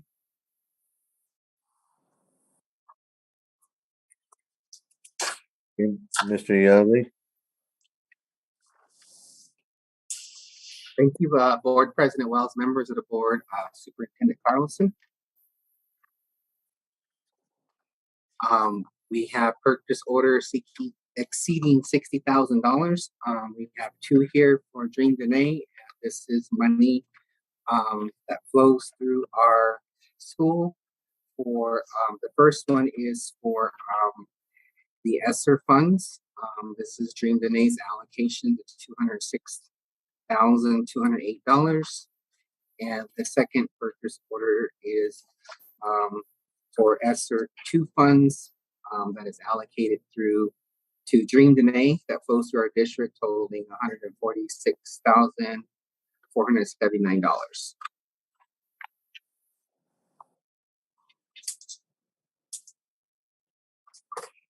Any questions relating to the purchase orders exceeding $60,000?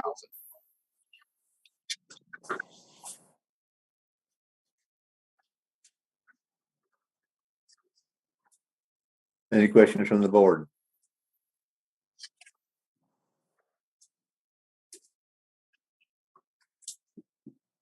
Proceed. Thank you, President Wells. The next group of information on the agenda are budget adjustments. So the first one we have here is a maintenance bar. It is for Title I 24-1. This is we're looking at making sure that our budget alignment is matches our system to the Mexico Department of Education. So this is one of those maintenance bars. I believe most of the ones we're going to be presenting are maintenance bars this evening. So this is one here that balances out here for the months of July through June for function 2000.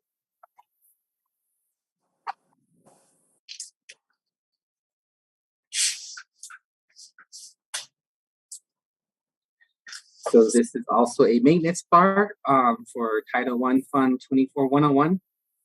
This is also a budget alignment for amounts in our function 1000 function under this particular fund.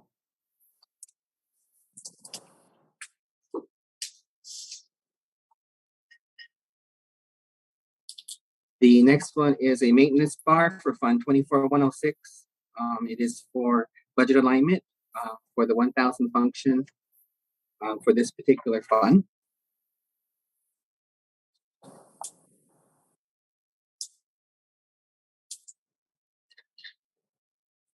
We have a maintenance bar for Fund 24-106. This is for the function 2000 in this fund.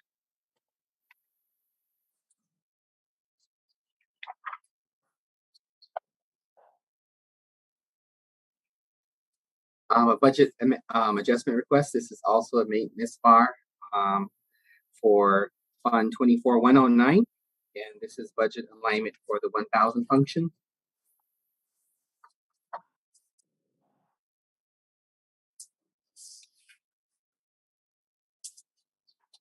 We have here a maintenance bar for Fund 24109. It's the budget alignment for the 2000 function in the fund.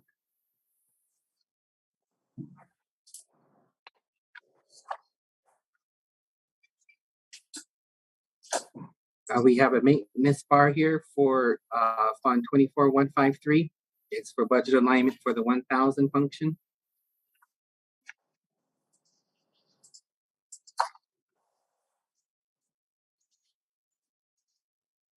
We have showing a maintenance bar for Fund 24154. It's also a budget alignment within our 1000 function.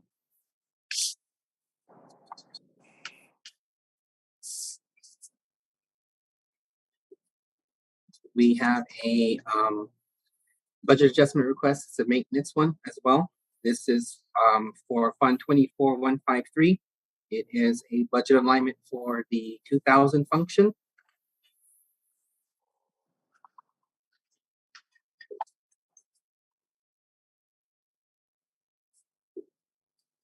We have a maintenance bar for Fund 24174. It's a budget alignment for our 1000 function.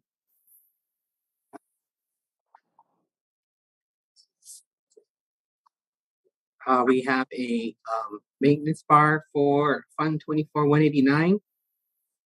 It is to make budget alignments in our 1000 function.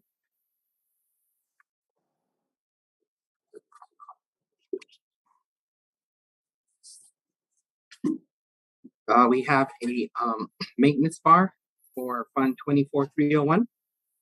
It is also to make budget alignments, adjustments to for the funds and functions within the 25,000 series.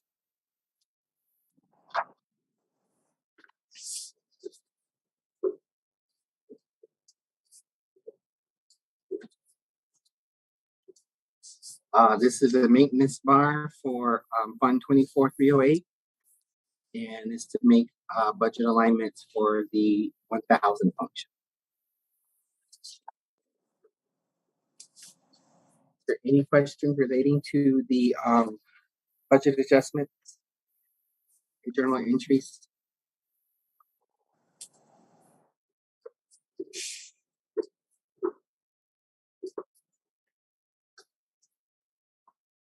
Any questions or comments from the board?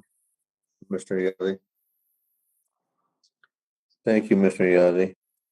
Thank you, President Wells, members of the board, and Superintendent Carlson. It's my pleasure.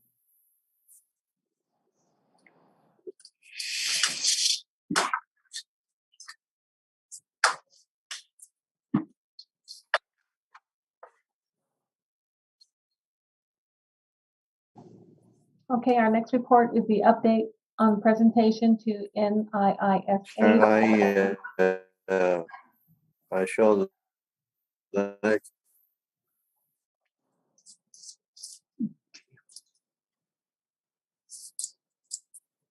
Are we? We are on letter H. Update on presentation to NIISA Board and recommendation on next steps on impact aid by Jermaine Chappelle.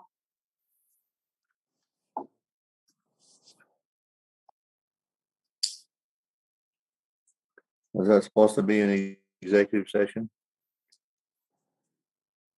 No executive session. Okay. Would you let Ms. Chappelle in?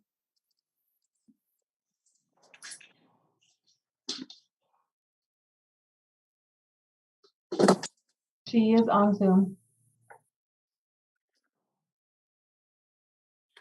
Ms. Chappelle. Good evening, board members, board president, superintendent. Board president, it sounds like your video feed might have a little bit of a delay in it. I just wanted to let you know that. I'm lucky to be here. Yes, sir. I keep getting a signal that says your internet is unstable, so Camera I off. apologize. Board President Wells, with all due respect, Any delay in feed. if you turn your camera off, it might help. I'm sorry. Sometimes when the connection is unstable, if you turn your camera off, it helps with the stability of the connection. Okay. I'll try that.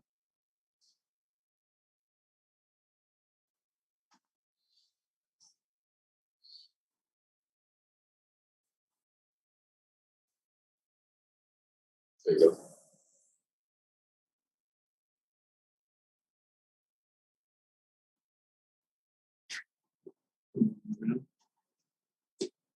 Did I mute? No, No, we we can hear you. Okay. can she proceed? Yes, Miss. Well, sorry. Go ahead. Thank you, Board President, board members. I was asked by a few board members to present on the outcome of the presentation on July 7th to the NISA board, and that's the National Indian Impacted Schools Association. I am also going to request other board members that were present and Mr. Montoya as well to kind of weigh in. But what I wanted to do and what I was asked to do was to provide some discussion points on the conversation that came out of that with respect to next steps on the federal impact aid fight. And before I move into that, Mr. Montoya, I believe you had an update about the Kansas situation with respect to impact aid. Is that correct? Yes, ma'am. Thank you.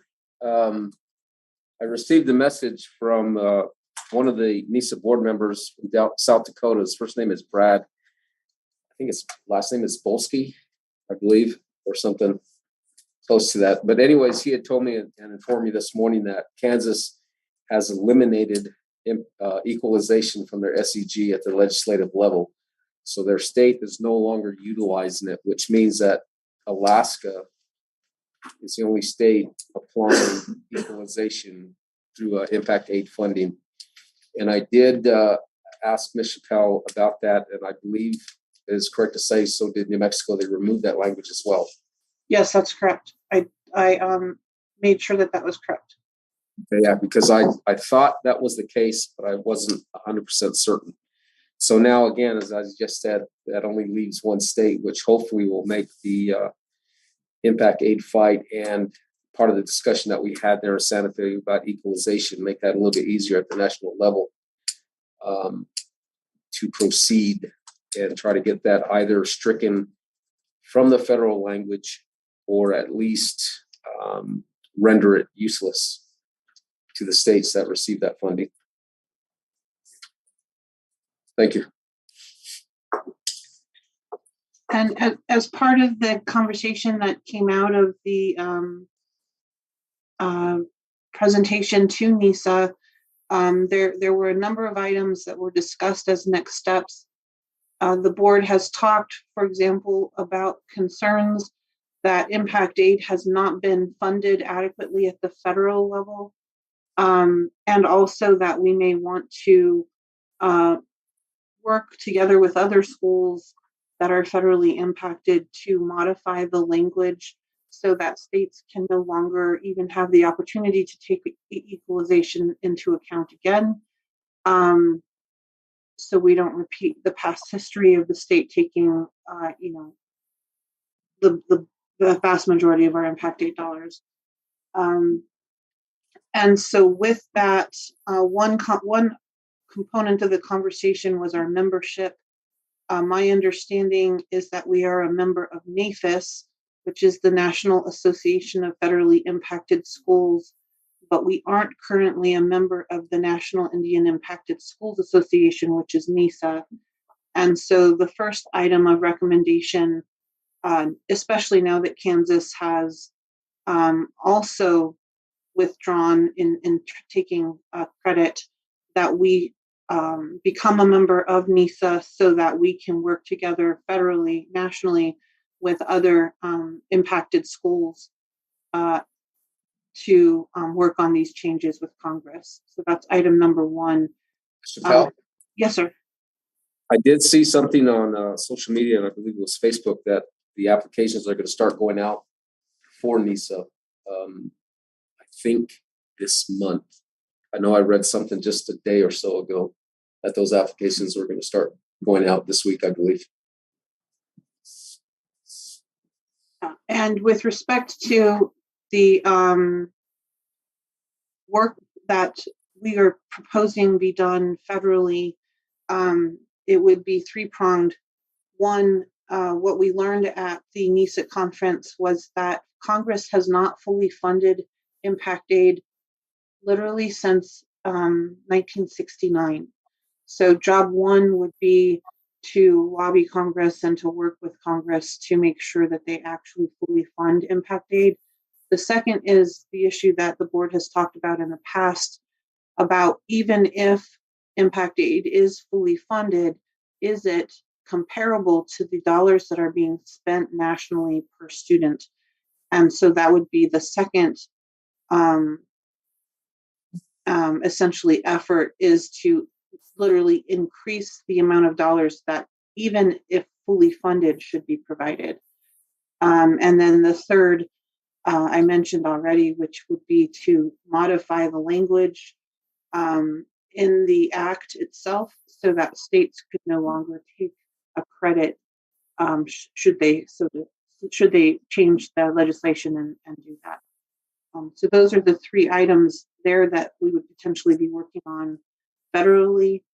And then the last very important recommendation that came out of that conference was that we create an association in New Mexico with all of the federally impacted school districts, because that would really help us not only in the state to work with our own state legislators on items we need at federally funded or impacted schools, but also on the federal level, it would really help us together with other states that have similar associations, work with our congressional leaders in the three items I mentioned before. And with that, I stand for questions. Ms. Chappelle? Yes, sir. In that regard to the consideration for the New Mexico Impacted AIDS Council, for those that do not know, there are 29 school districts that receive impact aid. That is literally a third of all the school districts in the state of New Mexico, which means what they've received, I believe it was in 2020, a total full impact aid payments totaling over $128 million that were given to those districts in total through full payments. And that's, quite frankly, not just a lot of dollars, but a lot of weight to carry and have, quite frankly, more input and certainly more insight and direction to the education of our kids and how that money is used, especially since it's discretionary funding. And also, from what I was told by Brad, that New Mexico has not really been participating over the past 20 years with NISA at the federal level. So I think it's incumbent upon us to bring in certainly as many of these districts as we can to try to create some sort of, again, council for impact aid within the state to help push in Washington and, quite frankly, here in New Mexico, the necessity, one, again, of removing equalization, and two, increasing that funding if there's power in numbers when we do that. So that's what I wanted to add. So thank you.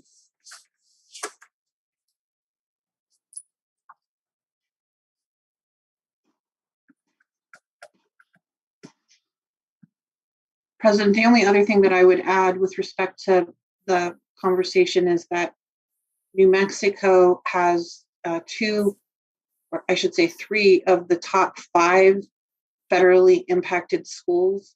Meaning Gallup, Zuni, and Central are among the very top schools that receive the most and impacted $8 nationally. So it would make sense that we participate federally.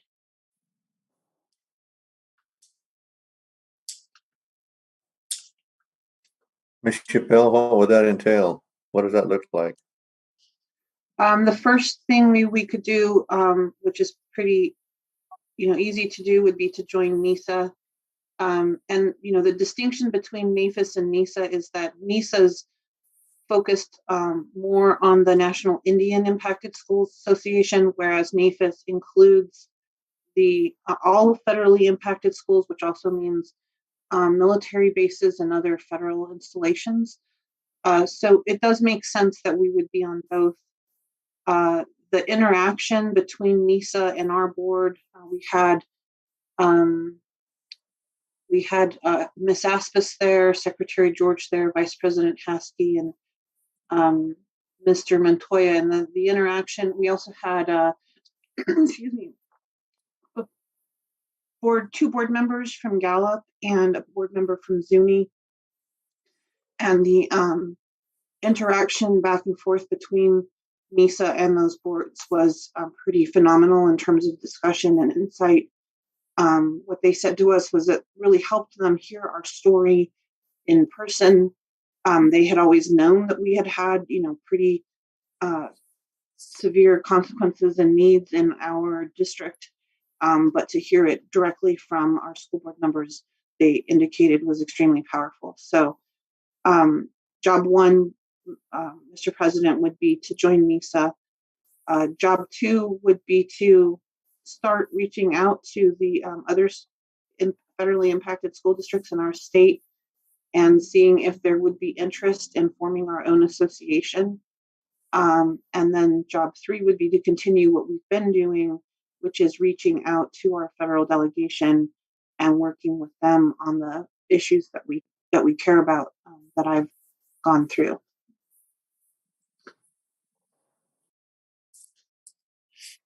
Reaching out, try that again, reaching out to that last comment that you made. I didn't comprehend that.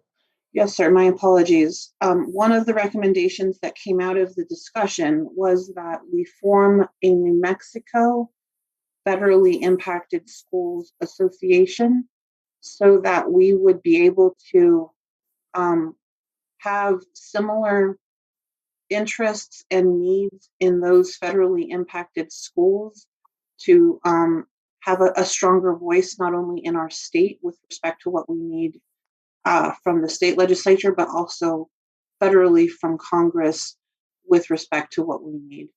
And given what Mr. Montoya just indicated about the number of federally impacted school districts we have in our state, plus the dollars that are going to them, that certainly makes sense that we would kind of join forces in that way.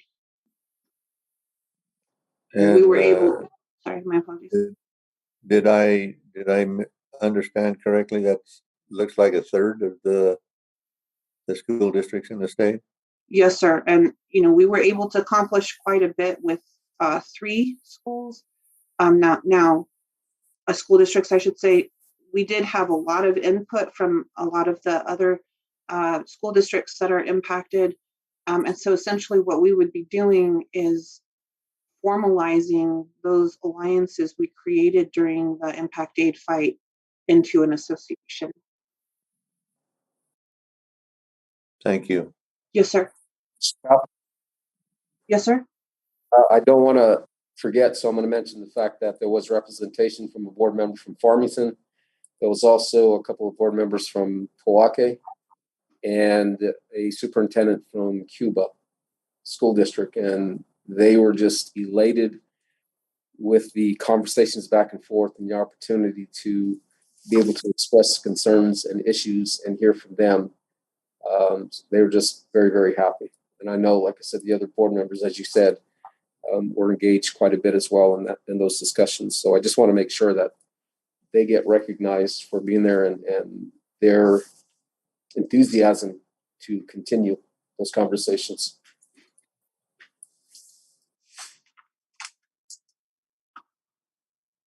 Any other comments?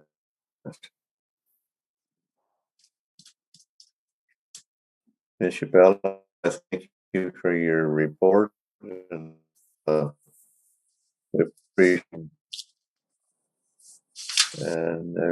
recognize the time and the effort that you have put in to bring that about, and that the state has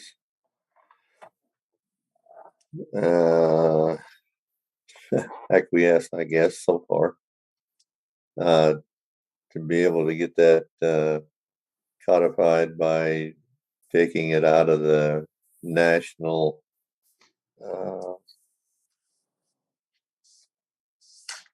not dialogue. Script. Help me out there, Mr. Monet. Let our students in our district get control of the money that is rightfully theirs, quite frankly. And again, if I may, Mr. Wells, certainly the fight is not over, because the bigger part of that is equalization and removing that out of the federal language or rendering it useless. And then 2, proceeding to try to get a more reasonable, sound increase in that funding for school districts. Because as we've seen with a lot of decisions that's come down, especially through Yazzie Martinez, that the funding is inadequate. And that big responsibility falls on the shoulders of the federal government, especially to the schools. It also does speak to the fact that, we stand in jeopardy of losing pretty significant property tax revenues if the plants near us shut down. We know that, yes, this was a great victory that we got 100% of our impact aid dollars allocated. What has transpired for the last 70 years. So we're still having to essentially make up for the neglect that the state and the federal government has given us, for the last 70 years, moving forward under very tough circumstances with closure of plants. So while you're absolutely right, the fight isn't over, because even though we were able to bring in about 60 million for over the last few years, and we're going to bring in prospectively about 20 to 25 million additional a year, that we're very concerned that there will be attempts to take those funds away or to redistribute them. And so it is imperative that we continue that fight. I was alarmed that I had no idea that Congress had not fully funded impact aid since 1969. That was jaw-dropping. And so my recommendation would be job one, that we make sure we get fully funded going forward. And if I may add to that, Mr. Chappelle, not only is it not fully funded, it's not reoccurring. So it has to be reappropriated every single year. Whenever you have those interruptions at the federal level, guess who it impacts? It keeps these kids from getting that money that is so desperately needed. And to add to your point of the 75 years here in the state of New Mexico, we're trying to make up that difference for the last 45 years, where they were taking that 75 and 95% of that impact aid funding. So again, we go through the pandemic, we have validation through Yazzie Martinez of the inadequacies, and the shortchanging of that funding from the state is indicative of those things. So it's all meshed together.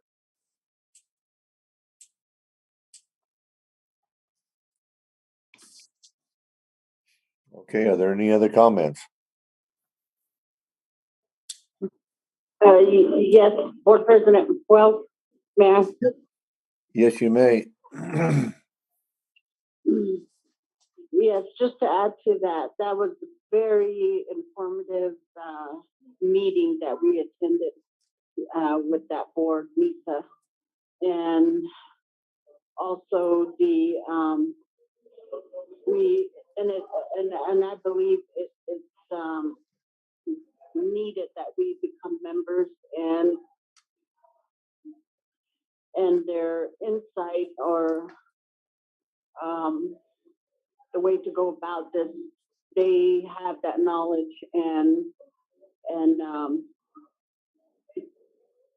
you know, we've been lacking in the last, what, how many years, you know, 20, 69, yeah. and then also in the late 70s when we were only getting, I believe, 95%. I mean, 5%, and Ted was getting 95. And then it wasn't until years from that that it went to 75, or where we were getting 25 and Ted was keeping 75. And so it's now in the last 2 years, we're finally getting 100%.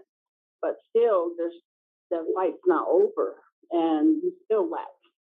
And when you do a comparison of what that what's generated by impact aid is not comparable to what other students and off the reservation, that what they generate. So it's still not over, and it's much needed. And you know, and then it continues, you know, especially with COVID and especially with the closures. I mean, all of that is just all one big ugly ball that's put together, and we're having to slowly, you know, go and try to find, you know, some solutions to that. So it's very much needed. Thank you. Thank you. President Wells, can I make a comment also? You can. I just want to also reiterate what board member Aspis stated. This was the meeting was really informative, and I really appreciate the dialogue we had with the other states. And I agree that we do need to be members of these organizations. More hats or more people at the table with different experiences from different states really speaks loudly, especially with what we've gone through with Gallup and Zuni and Cuba. It was really eye-opening for the members, and I think we have to continue having these discussions and working on solutions to help our children, because you know, we were products of that from 1976 all the way. We're products of that. We were shortchanged all along, and I think our efforts are paying off. And what board member said, we have to continue on this path, because it really has come to this really critical moment where we need those dollars. I mean, it's really evident, especially with the pandemic, how lacking we are in our infrastructure, in our, you know, everything that in comparison to the city schools, so the urban schools. So I agree, and I really do want us to become members of those organizations too. So that's it. Thank you. Thank you, Miss Askey, and welcome. I didn't see you on there. Oh, I've been on for a while. I was listening, but I had really bad Wi-Fi, so I apologize for the unstable Wi-Fi. Yeah, me too. Any other comments? Thank you, Ms. Chappelle. Yes, sir. Thank you. Ms. Ray?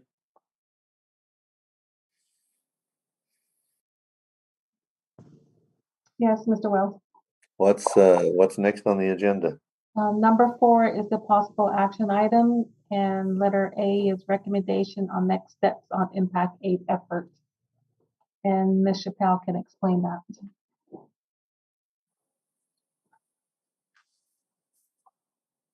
I guess, Ms. Chappelle, you're not done. I apologize. Back. So just in summary, the recommendations would be, we are already a member of NAFIS, so the recommendation would be to become a member of NISA. That would be recommendation 1. Recommendation 2 would be to work with our other school districts to set up a state association of federally impacted schools. And then the third one would be a recommendation to increase our federal efforts in the 3 areas I mentioned. The first one being making sure that the federal government fully funds impact aid. Then the second step would be to make sure that what they federally fund or what they fully fund is actually comparable to what other districts nationally are paying for education. And the third component of the federal effort would be to modify the federal act so that states can no longer take credit for impact aid districts. Board President, can I make a comment? Yes, Ms. Haskell. I also would recommend or give a recommendation to also provide or try to align our efforts with the local tribes too. It's I think that's another partnership we really need to have the dialogue with the tribes to also support our efforts. Thank you. Absolutely, and thank you for that addition. They could actually be part of our association. I agree to that. Yes, thank you.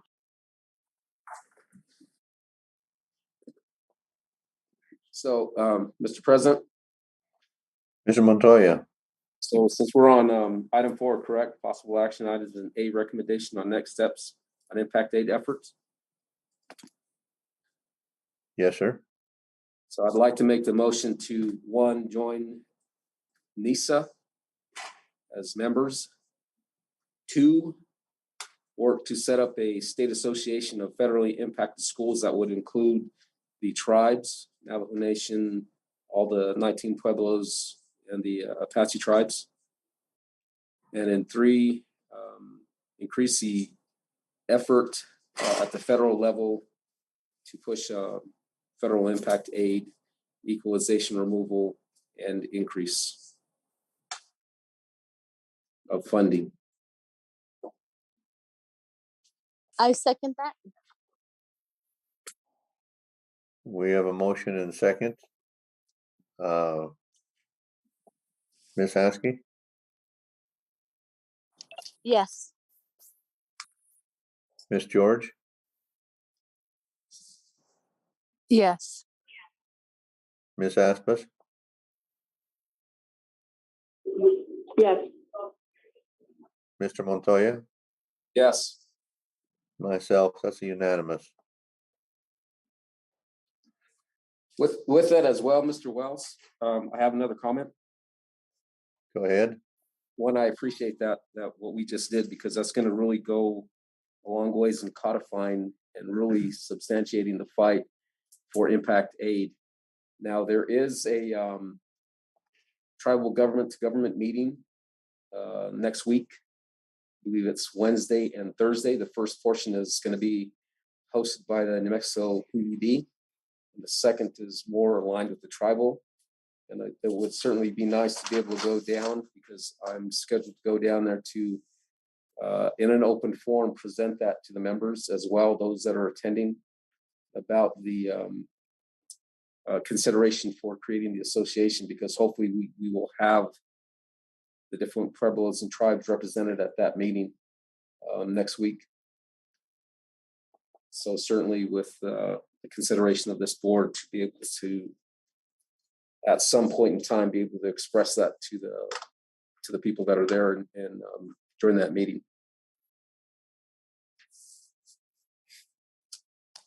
Can I also add something, Board President?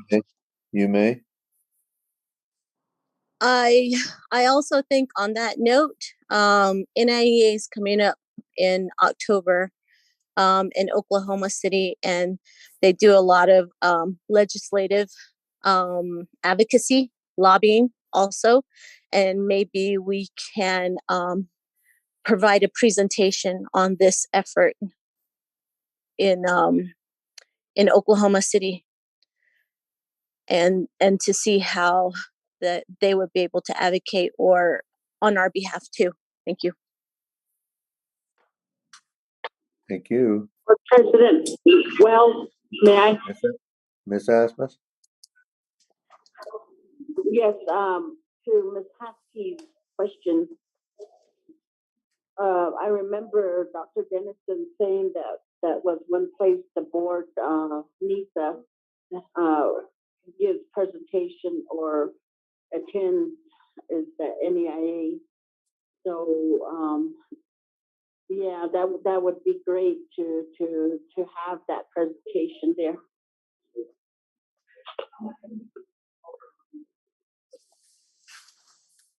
Okay.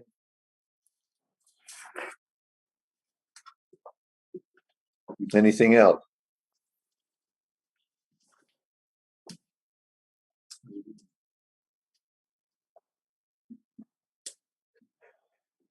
Is that all then, Ms. Chappelle? Yes, sir. Thank you. Thank you. Cheryl, what's next?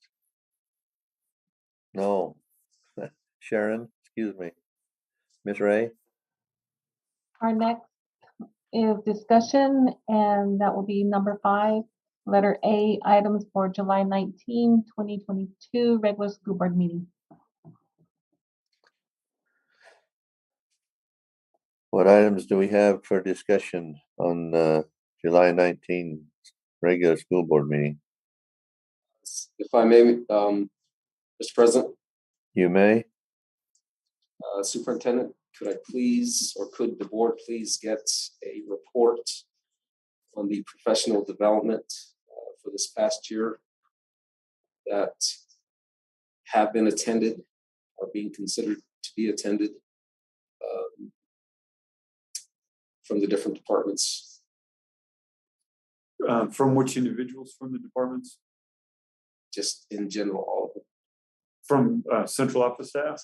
Yeah, as far as like your I don't know, like student support services, what kind of PD they've had, finance, if they've gone to any curriculum instruction, ICO, all those departments, and what kind of training. Because I know, and my reason for asking is because I know I have said this before about how when people go to this training, it's important and imperative for them to come back to be able to educate with that information, or bring back, just as I've done to you, give you information to be able to give to the schools or to the pertinent individuals that need that.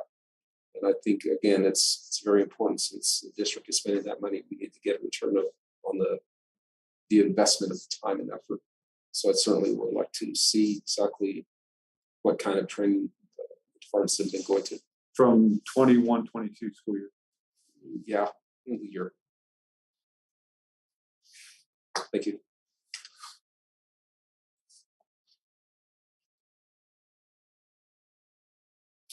Did you get that, Sharon? Yes, I did, Board President. Thank you. Thank you. Any other items? It is almost the school year is about to begin. I mean, in a month. Could we get a listing of the vacant positions, where how many are vacant and where we're at in recruitment? Thank you. Ms. Haskey, thank you for saying that, because it was earlier this week, I walked into the building and they had, if I'm not mistaken, superintendent administrators that they hired for the schools, like assistant principals or principals. Mm-hmm. There was quite a few that were in the hallway that were just finishing the process. So thank you for asking that question, Ms. Haskell. That'd be nice to know.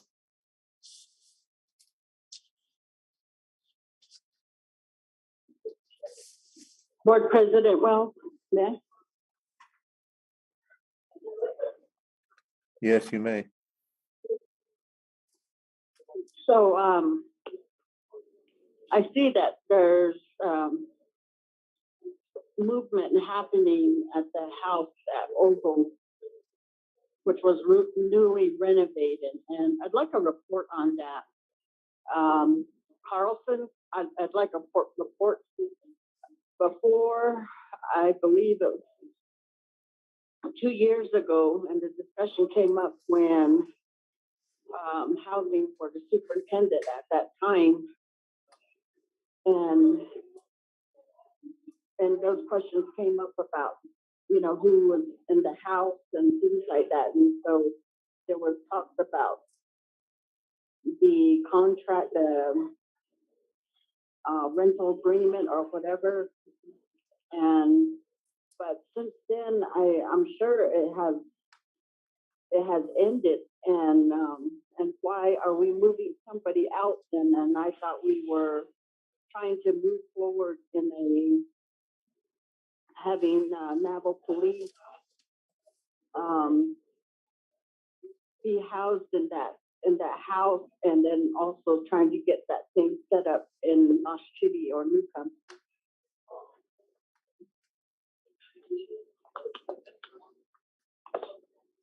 So you would like a report on police in Ojo and then Chitty Newcomb areas for the housing? Mainly on Ojo. I thought that was invaluable, but it turns out nobody listens, and so I'm wondering why. We talk about school safety and the security, and that would have been one huge step, you know, in housing and getting that partnership with the naval police and also in Newcomb. But you know, it seems like those things don't carry down to the administration level, or they're ignored. We'll have that report in sessions. Thank you.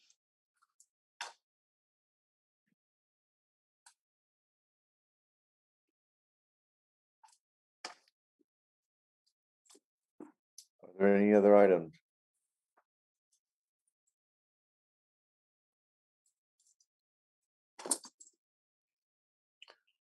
Ms. Ray, I apologize again.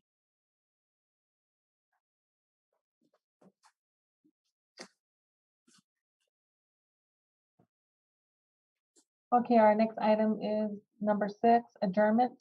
Motion to adjourn the work session board meeting. Okay, I have one other discussion. This is personal.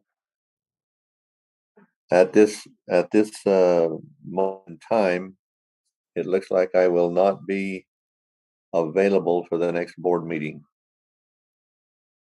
If something changes that, I will let y'all know. But Ms. Haskell, would you be able to take charge of that meeting if I'm not available? Yes, I will, President Wells. Okay, and I will let you know more as I know more. Appreciate it. Thank you. Thank you. Do I have a motion to adjourn the meeting? I motion to adjourn the meeting. Thank you. Is there a second?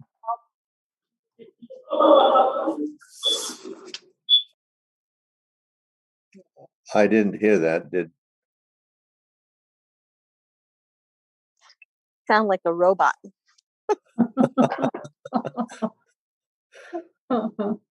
Was there a second? We have a motion to adjourn the meeting. Was there a second? Is there a second? Doesn't anybody want to go home? I want to go eat. I haven't had anything to eat since breakfast. Gary, and you guys are on mute. How about now? Miss Aspis, something she wants to add. Board Member Aspis, Board President Wells.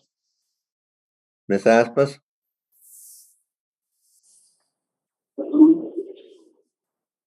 Yes, do I still sound like a robot? You sound much better. You're coherent. But thank you, Board President, for sharing that with us and making those arrangements and passing on the gavel. Thank you. And I second the motion. It's moved and seconded that this meeting adjourned. Miss Haskey? Yes. Miss George? Yes. Miss Aspis? Yes. Mr. Montoya? Yes. Myself, yes. The meeting is adjourned.